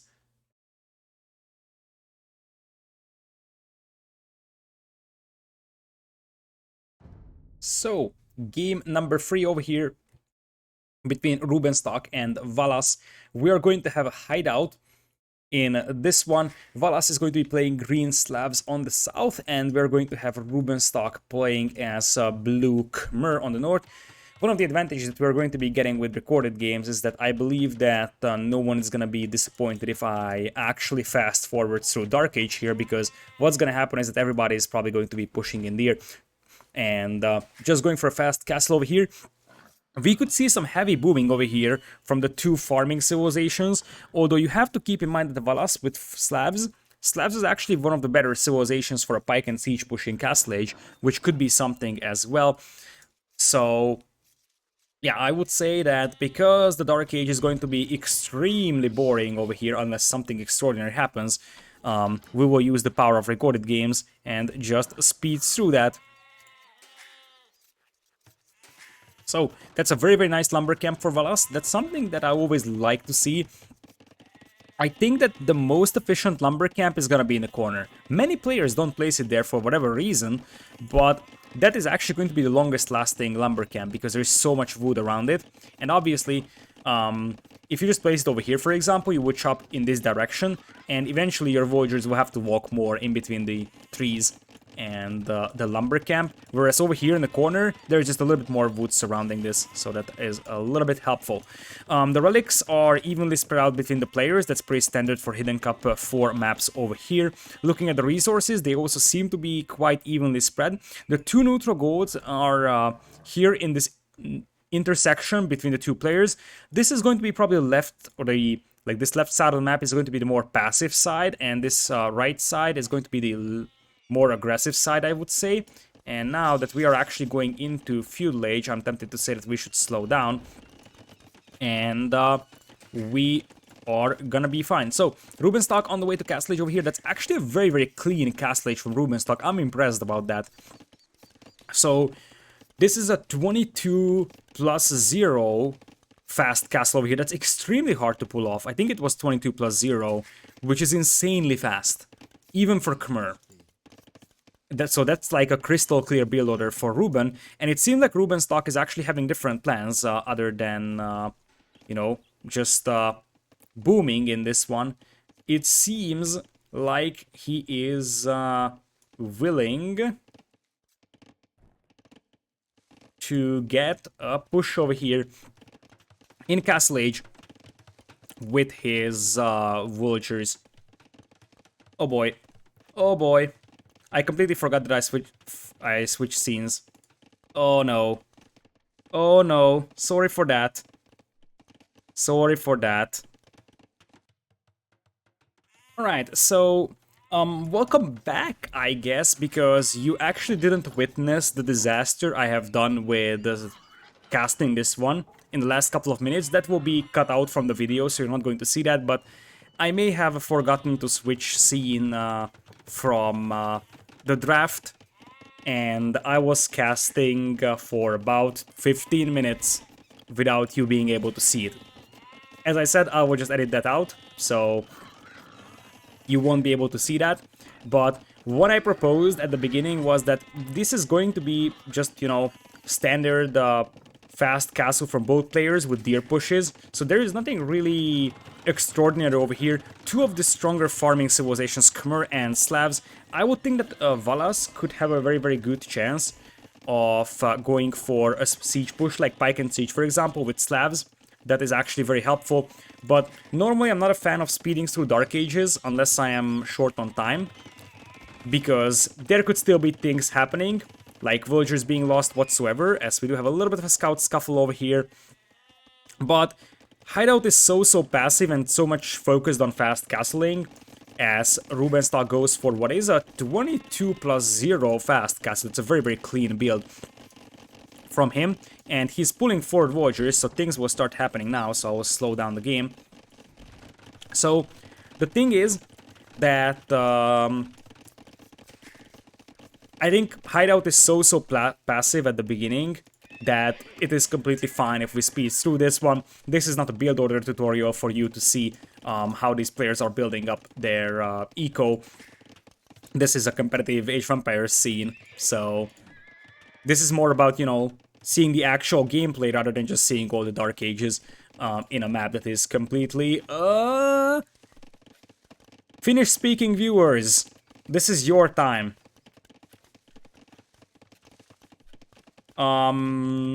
Something unpause, but I have absolutely no means of telling what was happening in that voice chat. I'm not even going to pretend that I understood a single word of it, but hopefully there is someone speaking Finnish that can actually translate that for us over here. And speaking of Finnish, Rubenstock is potentially willing to finish off Hero's opponent over here, as we had scouts coming in here for Valas, but the fast fuel from Rubenstock, which was, by the way, a very clean 22+0, is going to allow him to get to a very nice forward stable and siege workshop play, and the Khmer Scorpions will even have 8 range over here as compared to standard Scorpions. We're going to have a monastery to convert knights that are coming from Valas. One thing that Valas could do is defend with his own monks as well. Slav monks are actually pretty nice overall. And one of the other added benefits I would love to tell you here is the house. Rubenstock has actually done quick walling his villagers here. But one thing that I would like to add is that even if these villagers are caught off guard, you can jump into houses with them. So the Khmer villagers bonus is actually very helpful from that aspect as well. And it looks like the house walling is really going to be denied over here. And Valas doesn't even have loom. Valas doesn't even have loom. Oh my goodness. He never got loom. He went for 24+2, I believe, just a standard fast castle. In fact, it might have been even 25+2 or 24+3, because he's at 27 or 26 who hasn't, he already lost one. But he never got loom. And he still isn't having loom. I wonder if he forgot about it, because he's too busy fighting against the monks. Monk is gonna get sniped down, but the conversion will be successful. So right now Rubenstock is sitting on 4 knights and 1 scout over here. He's doing a 1 TC build, but currently I am a little bit scared for Valas, who still doesn't have loom. I genuinely believe now that he has just forgotten it. There's probably so much happening that he doesn't assume that he doesn't have loom, but it actually hurts so much because the Scorpions deal an awful lot of damage to your villagers without loom. And the thing is that they just die so easily. So Valas has now lost 2 villagers over here, and let's see if Rubenstock is gonna bring in a mangonel. It seems like he won't.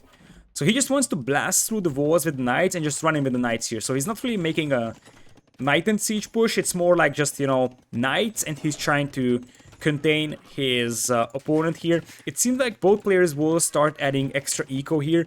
It is admirable that Valas is still playing without loom. So another Scorpion pops out. I don't know what Rubenstock has against mangonels, I have to say. I haven't seen a mangonel from him in the previous game, I haven't seen a mangonel from him in this game, so I really don't know why he's not, you know, just getting 1 mangonel. It would be so much more useful at taking out buildings than actual Scorpions. I like the Khmer Scorpions overall, but I feel like you could just have mangonels instead. And now, that is a majestic 1829 timing for a loom. Welcome to the world of high HP villagers, Valas. He probably just looked at his TC now that he's under less pressure and he was like, oh shoot, I was missing loom. Anyways, both players do have Bitaxe and Horse Collar over here, both so coming in right now for Valas, whereas Ruben is going to be 2 TCs as well. And it looks like Ruben is just going to be chilling, collecting relics over here, but I really don't understand what his idea is with this push is. Maybe he just wants to force his opponent to defend, and he's confident that he is better off, you know, getting a forward base here and forcing Valas to defend and booming behind it. That could be the idea.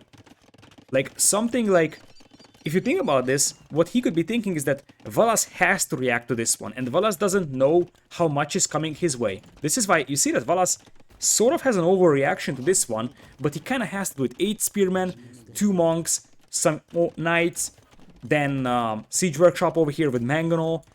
Whereas Rubenstock, at the end of the day, he invested into 2 Scorpions and a couple of Knights. So really, it starts to feel like Rubenstock just wants to bait Valas into defending over here and making Valas think that this is actually going to be a strong push and booming behind that. That could be the idea. So, as you see, 3rd TC is being added over here, and I assume that Ruben wants Valas to think that he's going to go for a 2 TC at maximum push in castle instead of actually doing a free TC boom here. But Ruben is gonna do free TC boom, and we'll see if he's gonna add the villagers to stone. And if he adds villagers to stone, castle and ballista elephants could also be a possibility in theory. But yeah, like, if this is actually trying to be a real castle age push from Rubenstock, this is one of the worst I've ever seen. And based on the fact he's not making any army and really just chilling over here, I have a strong feeling this is just a bait. He really wants to make Valas think that he is actually going to commit to this castle age push, and now Valas, I think, seems to suspect something. I think he was now start realizing that maybe my opponent isn't going to push me, because if Rubenstock wanted to push, he should be pushing by now. In fact, he should already have pushed by now for quite a while, because his opponent is booming on 2 TCs and Valas knows that. That being said, the villager lead for Rubenstock is only 6. These cycle times are pretty comparable for the 2 players, but Ruben just booming behind this, and he's got 23 on food with Khmer farming as opposed to just 12 from Valas. And look at this, Valas is forced to make redemption as well. So this bait is working very, very well from Rubenstock. He's not willing to push here. All he wants to do is just make Valas think that he's going to push. And redemption is a very expensive upgrade, so the fact that you can just force your opponent to go for redemption is already an achievement, sort of, because at the end of the day, this army isn't going to do much over here for Valas, for at least for time being, and I think now Valas is realizing that, hey, my opponent is on free TCs. I think now Valas starts to realize that this is just a bait. And the thing is that redemption monks will be able to convert these buildings, so Valas is just going to say, hey, a siege workshop, thank you. So Rubenstock may need to delete all these buildings over here. That's the thing. You could even convert the houses if there is nothing else that you can convert, just so that you're annoying. And it also means that you don't have to invest into that yourself. Mangonel is going to be taken down. I feel like it's better that the monks are preserved so they can start taking down buildings. Indeed, here comes a monk to take down this one, and you could actually go for the stable as well. And in the meanwhile, this knight is just running around. I have no idea how this guy got in.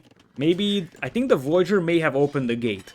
If you have a farm that's very, very close to a gate, it is possible that the voyager, as he walks close to the gate to work on the farm, opens up the gate. That could be a possibility. Anyways, Rubenstock now playing with stone walls and starts to realize, oh shoot, my plan didn't work. Because Rubenstock's idea was to bait a siege defense from Valas and then just boom behind it.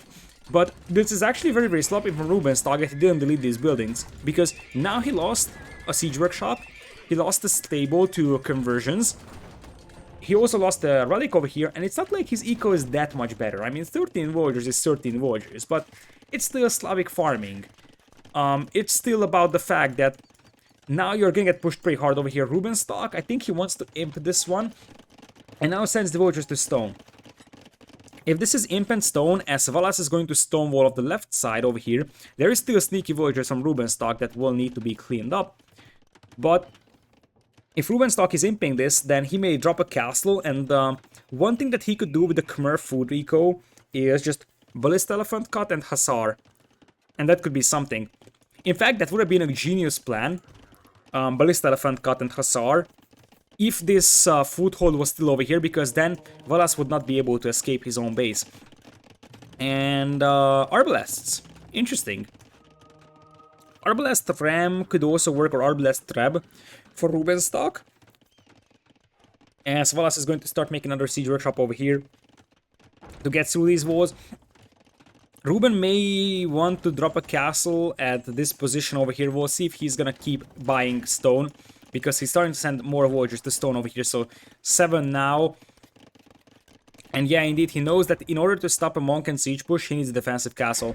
So he's gonna start buying stone like a madman and just drop it over here. Attacking into crossbows, he is, and indeed, it's gonna be an Arblast play. I think Khmer Arbs aren't fully upgraded, but they do have Arblast, Bracer, Chemistry. I'm not sure about Thumb Ring. I think Thumb Ring could be the missing ingredient. Or Party and Tactics as well, but that doesn't actually mean a lot for the Arbs. So yeah, Rubenstock buying all the stone he can possibly get, because he knows that this push is coming his way. That's a nice castle spot, and I think that castle is gonna go up just in time. So Rubenstock is gonna be fine, but he only has a 4 villagers lead. And oh, Rubenstock, how did this happen? There is an overchop here. I think that's how it happened. That has to be this overchop over here on the right side. And now Valas is able to run in, or Rubenstock is able to run in with a couple of knights. And that's gonna hurt Valas' eco, so Valas goes down to 8 villagers lost. The thing is that Rubenstock actually has a forward position over here that Valas doesn't know about, and there is going to be University for Ballistics as well. Valas expanding his eco as well, as he's stonewalling off the left side. Right side, the Ram is going to survive, and so will the Spearman. One Spearman gets converted, but he's just going to have a very, very painful and ugly death. So, Valas isn't far away from Imperial Age himself, but he's still going to need some time, as he pretty much caught up in terms of voyager numbers. And as I said, now if you're Rubenstock, you consider the Ballista Elephants, and those Ballista Elephants would be able to chop through the middle and get you in a position where you can send your Arblasts right into the opponent's eco. Crossbows picking off the villager over here, denying the stone walls for the time being. And Rubenstock getting chemistry for himself. Khmer lost bombard cannon, so that's not really an option anymore. So you kind of have to play Arbalast Trap over here. And it seems like because Rubenstock had to buy so much stone, he is going to be delayed going into Arbalast. And let's see what he's going to do with that lonely Battle Elephant. But yeah, here it is. Battle Elephant, what am I talking about? Ballista Elephant. Here's the Hussar move, or at least it was there for a moment from Rubenstock, and then he changed his mind. He will still potentially get a couple light cav out to start raiding from this side, but indeed, here comes the Ballista Elephant cut, and the problem that Valas is facing is Valas is getting fortified wall. I think the problem that Valas will be having is that he's too busy focusing on here. He's making sure that these walls go up, and he might not notice that the Ballista Elephant is going to cut in here. I don't think that this is open just yet. But yeah, Valas notices that. But the Arbalasts are already here, and they will just pick off the voyagers that are trying to revolt. Still is Ballistics missing for Rubenstock, as he's getting the armor upgrades now. But this is the problem that Valas is facing. Now his eco has been breached, and it's going to be increasingly harder and harder to defend against that, to be honest. So you will start losing villagers, and you also have to keep in mind that stables from this side could start pushing your food eco here as well. Valas is on the way to Imperial, so he is looking pretty decent so far, but he's gonna have to abandon that wood line. And the thing is that Mangonels don't stop ARPs here, Monks won't stop ARPs. There is not really any unit for Valas that can actually stop Arbalasts, as Rubenstock is now starting to pull ahead in villager count quite considerably after killing a bunch of villagers over here. On the right side, he's staying passive, and what I would love to see from Rubenstock now is a trap. Indeed, here is the trap. To start taking down those TCs and start just smashing the eco of Valas. Valas obviously will try expanding in this direction, but hello there, he's just going to bump into the TC of Rubenstock, and this is, like Rubenstock is known for TC rushes, this is sort of a post-Imperial TC rush over here, because eventually he denies a wood line with that TC, so that actually was a very, very valuable town center over there. Valas is up, but now he's down to 102 villagers, and soon that number could decrease even further. Scouts on the way for Rubenstock, somewhat predictably, as that's a good decision from Valas trying to convert that stable, and he's gonna try doing that on the other side as well. It would be very, very sloppy from Rubenstock to let those stables be converted. Better delete them. Like, you don't really want them to be converted, Rubenstock, and eventually they will. Like, they will be converted at this pace, and indeed here that goes. And Obviously, in that case, the scout pops out and it's going to take down the monks, but that's 2 extra stables from your opponent over here, Rubenstock. I feel like he was too busy pushing in the middle, though, and that may be justified. So, the thing is that there is quite a lot of mangonels here from Valas, and if he's able to get the Onager tech, as we have a sneaky villager over here, that I think is just having a wrong pathfinding. I think he wants to go home, but the only way home, as there is an overchop here. I was thinking if... No, there is not. I thought there is an opening there, but it seems this villager wanted to go home, but the shortest path home is through the middle. So, if you can tech into Onager, this could still be okay for Valas, even though your eco is very, very crappy. But you could actually melt that army relatively easily and then counterattack in the middle and hit Rubenstock's eco. The problem is that right now, Valas is pretty much having his back pushed against the wall. And if that castle goes down, that would be a disaster for Valas, because that is basically what is protecting the remaining parts of his eco from this Arbalest and Treb aggression.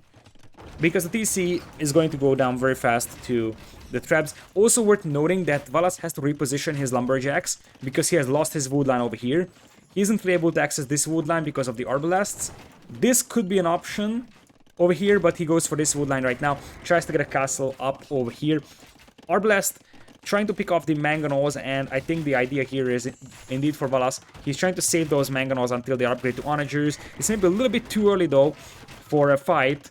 Let's see if Rubenstock reacts. Onagers getting some decent shots in over there, and the castle goes up. The problem is that Valas is facing 4 Trebs in the middle, and soon Rubenstock should start spamming light cavalry, which could be a disaster for the onagers. It's double the army right now for Rubenstock, and more importantly, Valas kind of has to live a nomadic life over here because he's just running away from the aggression all the time. Look at how much spread out his base is, and look at all the flashing dots all across the map that are just meeting the many places where he's getting raided. And Ruben is not gonna joke around. He's gonna bring in a castle over here in the face of his opponent. Might even steal his farms, to be honest. We know how Rubenstock likes to play games, but Valas understands that he's dead. He taps out. There was also already stables being queued up over here by Ruben, who was housed heavily, but otherwise he would have been able to get a lot of cavalry out by now and potentially raid this one. So Rubenstock, after a defeat in game number 1, he climbs back into game number 3, and now he's having a 2-1 lead, and he is in a good position to win the overall series, even though, as we have seen, even this was definitely one of the weakest games from Valas. I think Valas still has the chance to turn this around, even though right now I would say something like a not 70-30, but 60-40 chance for Rubenstock is more likely. So Slavs are gone for Valas, and he has, or Rubenstock has lost Khmer, which means that we're going to the second home map of Valas over here, which is Bay. So into Bay we shall go, and here it is. We're going to have Valas playing in green on the left side of the map, and in blue is going to be Rubenstock in blue. And we have an interesting civ matchup over here. Lithuanians is not unprecedented here because you can go for a fast dock. Relics are also relatively easily accessible for you. So Lithuanians are a very, very good choice here. Italians a little bit more interesting, I would say. What I don't like about Italians is that even though their fishing eco is very nice and overall they are good on water, the problem is that they are a little bit disappointing on land in my perspective. Anyways, once again, I feel like in Dark Age, we can actually add a little bit of a speed over here to this one.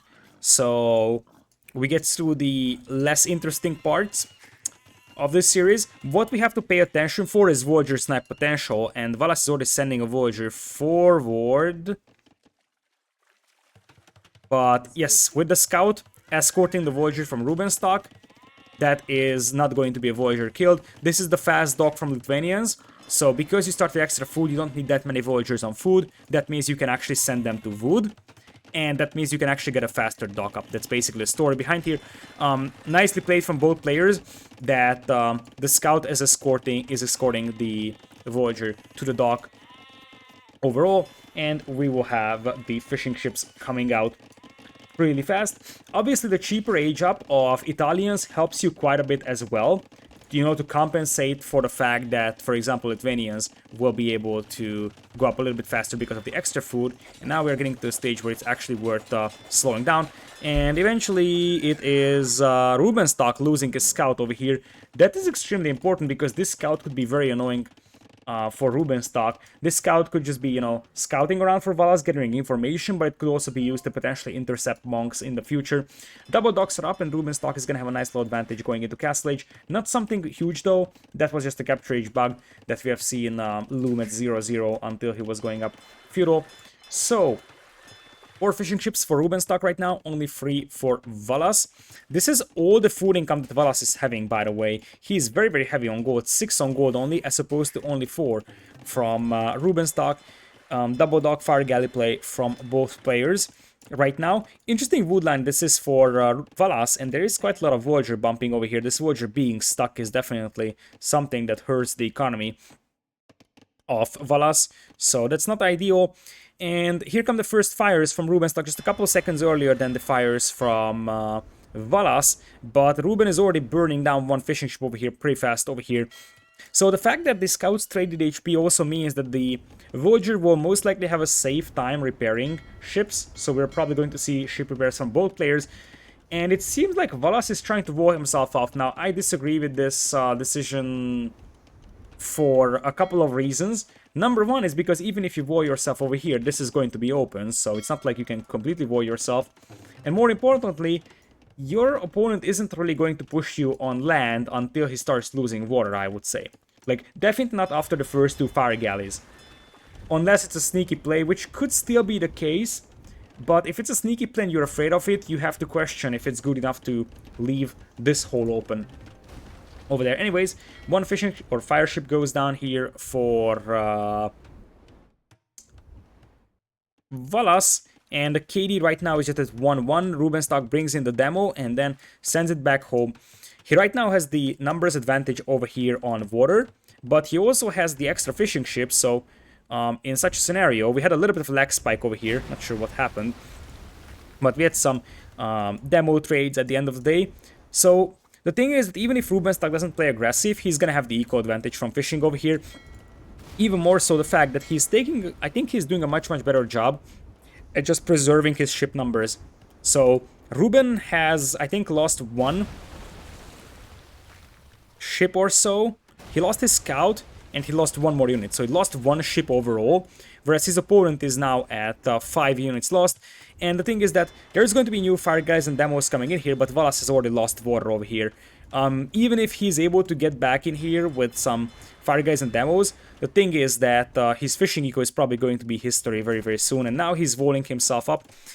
But here, if you are Valas, what you have to do is make a demo and snipe these fishing ships. So you kind of have to make a demo snipe, otherwise you will just let your opponent fish boom on 4 or fishing ships, which is far from ideal. And if you're Rubenstock right now, what you have to do indeed is void yourself, because your opponent has lost water, so he's going to start transitioning to land. It's also a good decision that he's splitting up his fishing ships, because in case he's getting pushed by a demo, he's not going to lose 3 or 4 fishing ships to a demo blast. He's only going to lose 2. And now he's going to surround these docks nicely once again. Nicely spread out fire guys over here. And the thing is that if Valas isn't able to kill those fishing ships, Rubenstock is going to beat him to Castle Age by a massive margin. It looks like now the counterattack is coming in, and Demo is gonna get killed here before it connects. That was a disaster for Valas. And based on the fights that he's taking on the water, I'm somewhat wondering that why this is his second home map. I mean, his first home map was Hideout.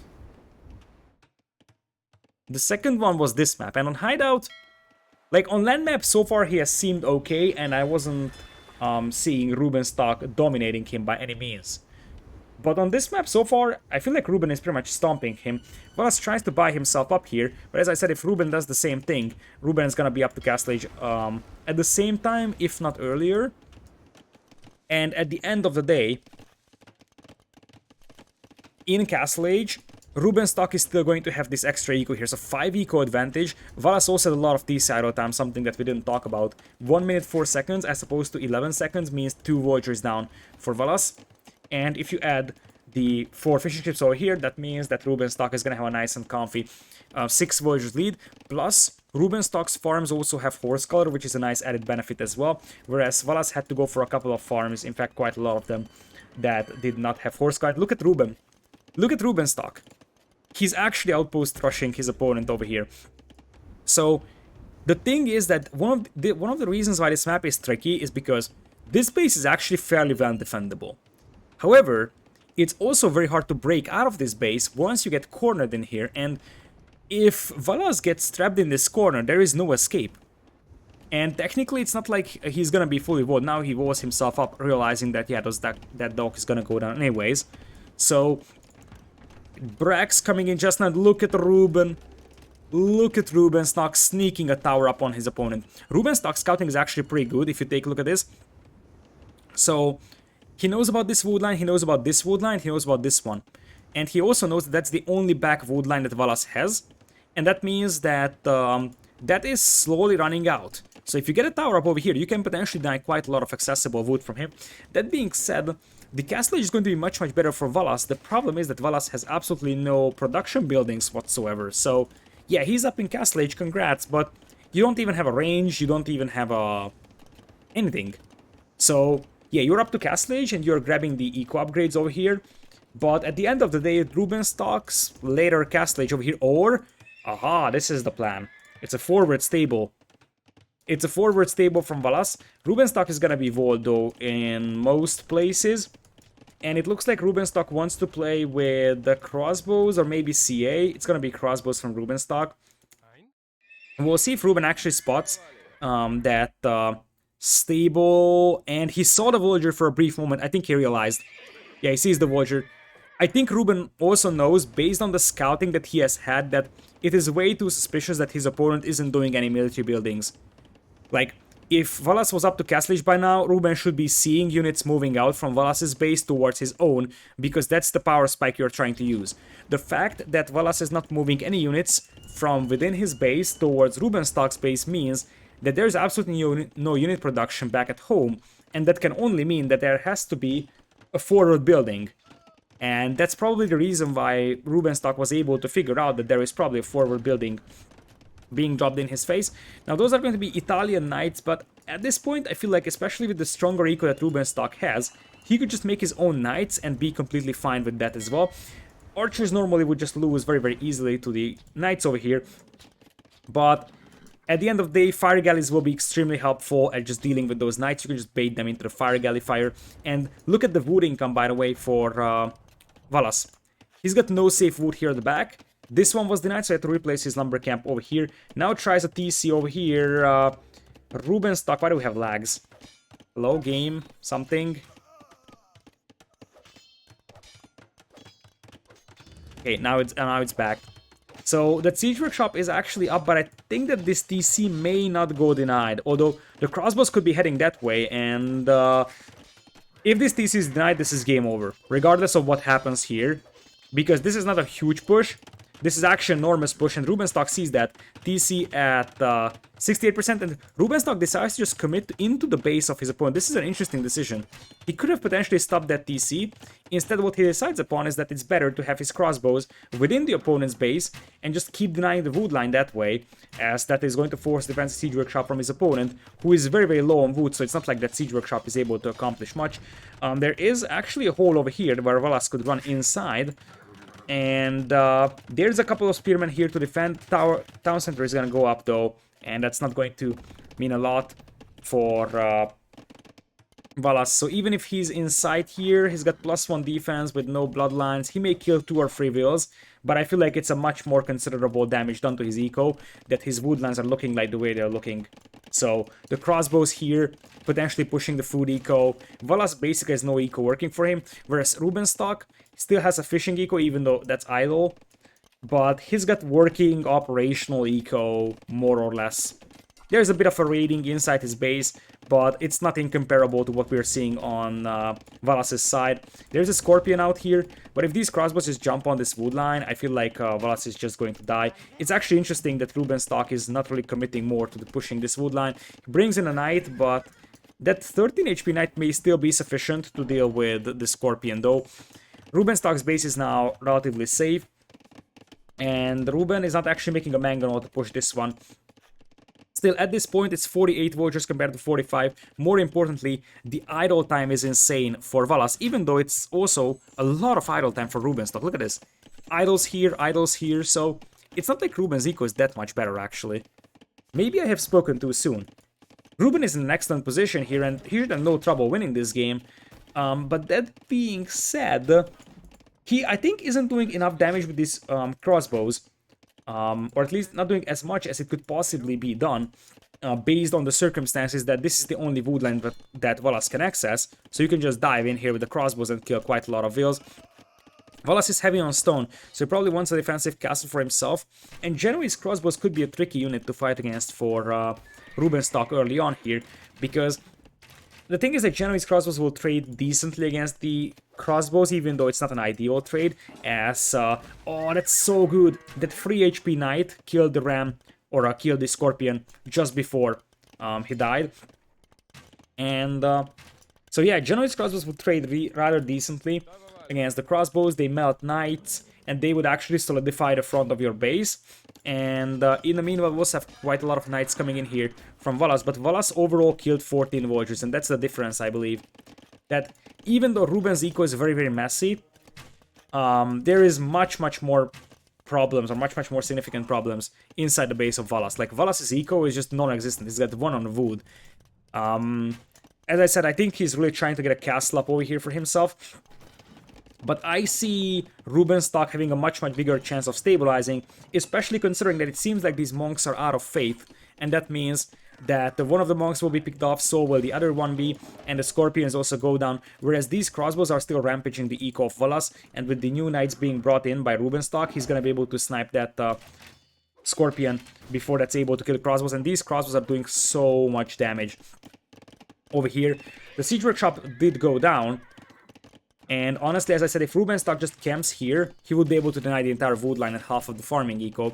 Just keep one knight here and keep the crossbows over here. And now, Rubenstock actually tries to sneak up a tower on his opponent here. I wonder if that's actually within the range of the TC. We'll soon have to figure out.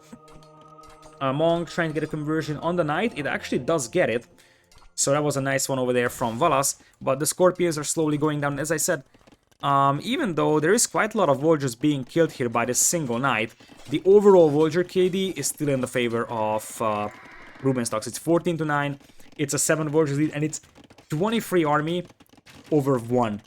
1 army for Rubenstock. That is the problem here. And that is obviously awfully bad right now for him. Valas is actually there to drop a castle, but now he has like 0 safe woodlines, even though Rubenstock loses these crossbows over here. The castle is gonna be constructed. The question is what after for Valas, because behind this one Rubenstock actually has a pretty nice boom. Although, truth being told, Rubenstock also had a very messy eco, so Ruben could also have a much better boom by now. But because of all the messy gameplay that he has had, as we have a random TC over here from Rubenstock, don't ask me why. Oh, the crossbows are still in here though. The crossbows are still in here from Rubenstock, and they're forcing an awful lot of idle time for Valas. For a 30-minute game, 2 hours of combined vulture idle time is insanely high. 143 from Rubenstock is also very high, by the way, so it's not like that's the case. Oh, that's so bad for Valas. Rubenstock sees that, right? Yeah, Rubenstock sees that. And I don't know what Valas thought. Maybe Valas doesn't see that TC. I think Valas didn't see that TC. But that's a disaster now. Because that is not a TC that is going up over there. And Rubenstock kamikaze villagers market walling this one off so the crossbows can finish the vills. Rubenstock knows that he's going to lose villagers here, but the idea is that he's killing more than what he's actually losing, which may not have been the case, honestly, I don't know. I can't judge how many villagers were lost from both sides. I think it's rather even though now these villagers are chopping wood, and you could just focus down the weaker ones, which is something that Rubenstock didn't do. But remember that Valas, in the meanwhile, is completely trapped within his own base over here. Limited amount of gold available, very limited amount of wood available for him, as this tower is still here to deny that wood line. So, really, right now, Valas is just starving for wood. And in the meanwhile, Rubenstock is now playing free TCs, pulling ahead by 20 villagers, and he's slowly getting an untouched boom for himself, and may even start considering picking up relics over here. Or, if you all know, Rubenstock, is he thinking about dropping a castle somewhere? I don't think you can drop a castle anywhere close by. But, based on the stone count, and based on the fact or based on the way that Rubenstock played the Gold Rush game, for example, I could see a castle being dropped, or I could see a tower being dropped over here by Rubenstock, so he's actually doing a castle-age tower rush over here. Now, the thing is that this Mangonel should be able to take this tower down. So if Rubenstock wants to commit to just towering wood lines after wood lines, then what he needs to do is get guard tower upgrade for himself. Because Mangonels would have a much harder time taking down guard towers than they'd have with the watchtowers, and I wonder if Rubenstock actually will do that. Yeah, there's the university. He means this. He actually does mean this, and he wants to get guard towers in here for himself. So, once again, this TC is gonna be denied for the time being. Rubenstock, he doesn't have ballistics either, and I don't see guard tower coming in right now. Masonry first. That's a new one. Masonry obviously will help your towers, but guard tower actually means a lot more. And that's a very sloppy way of playing this one for Valas if he loses that Mangonel, which is something that he does not unless the villagers stop repairing. And here's guard tower. So I guess he just misclicked guard tower with Masonry. And now this is extremely hard to clean up because Mangonels aren't great against guard towers, and what you do is sneak a couple of villagers inside this tower, because the thing is that if the guard tower is empty, the Mangonel can take it down. But if the guard tower has villagers inside, even better, crossbows inside, then it's going to be impossible for a Mangonel to take it down. There is just too much firepower, and your villagers will not be able to repair it fast enough. And behind this one, we also have to add the fact that Rubenstock has 103 villagers, his opponent has 64. And, like, there is just nowhere to go for Valas. He's trapped within his own base, which I think is something that is rarely seen on this map. However, it is somewhat predictable based on the shape of the map. There's only one way to exit your base. And, yeah, that's basically it. So now I have no idea what Valas is planning.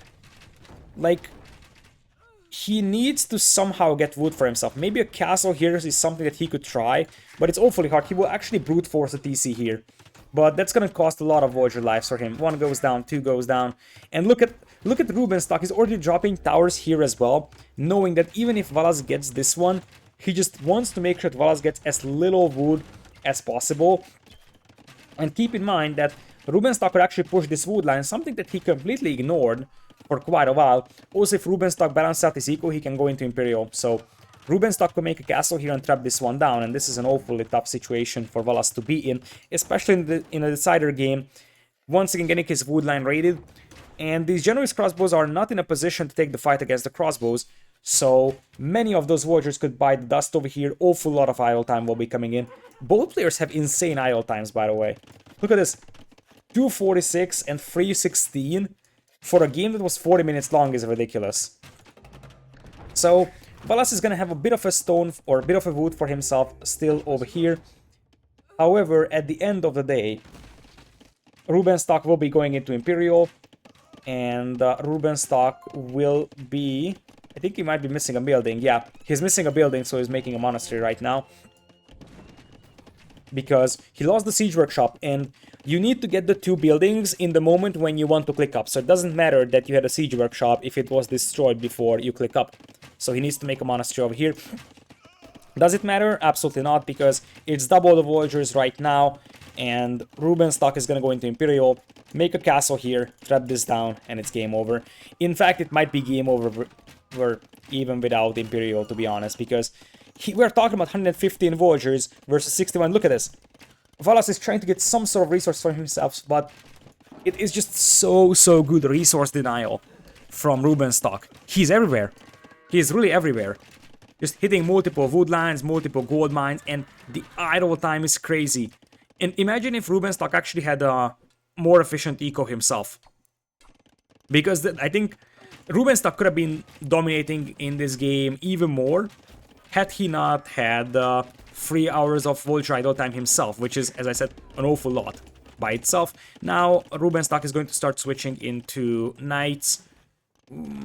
Interesting decision considering the fact that your opponent has access to Genoese crossbowmen. I would think that... this is tricky. What do Lithuanians do against Genoese crossbowmen other than skirmishers?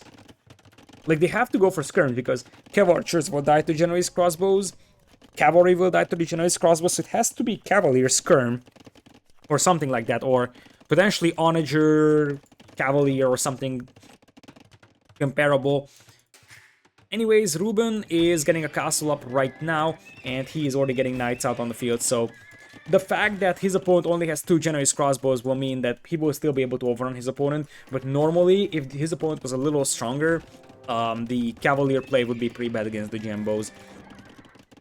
So Rubenstock can also start picking up relics over here. He isn't doing that right now, but he could easily get 2 relics for himself. In fact, he could easily get 5 relics for himself if he wanted to. This is takeable. This is easily takeable. Same for this one. Same for this one. Same for this one. So Rubenstock could very well pick up 5 relics over here if he wanted to. But as I said, he does not.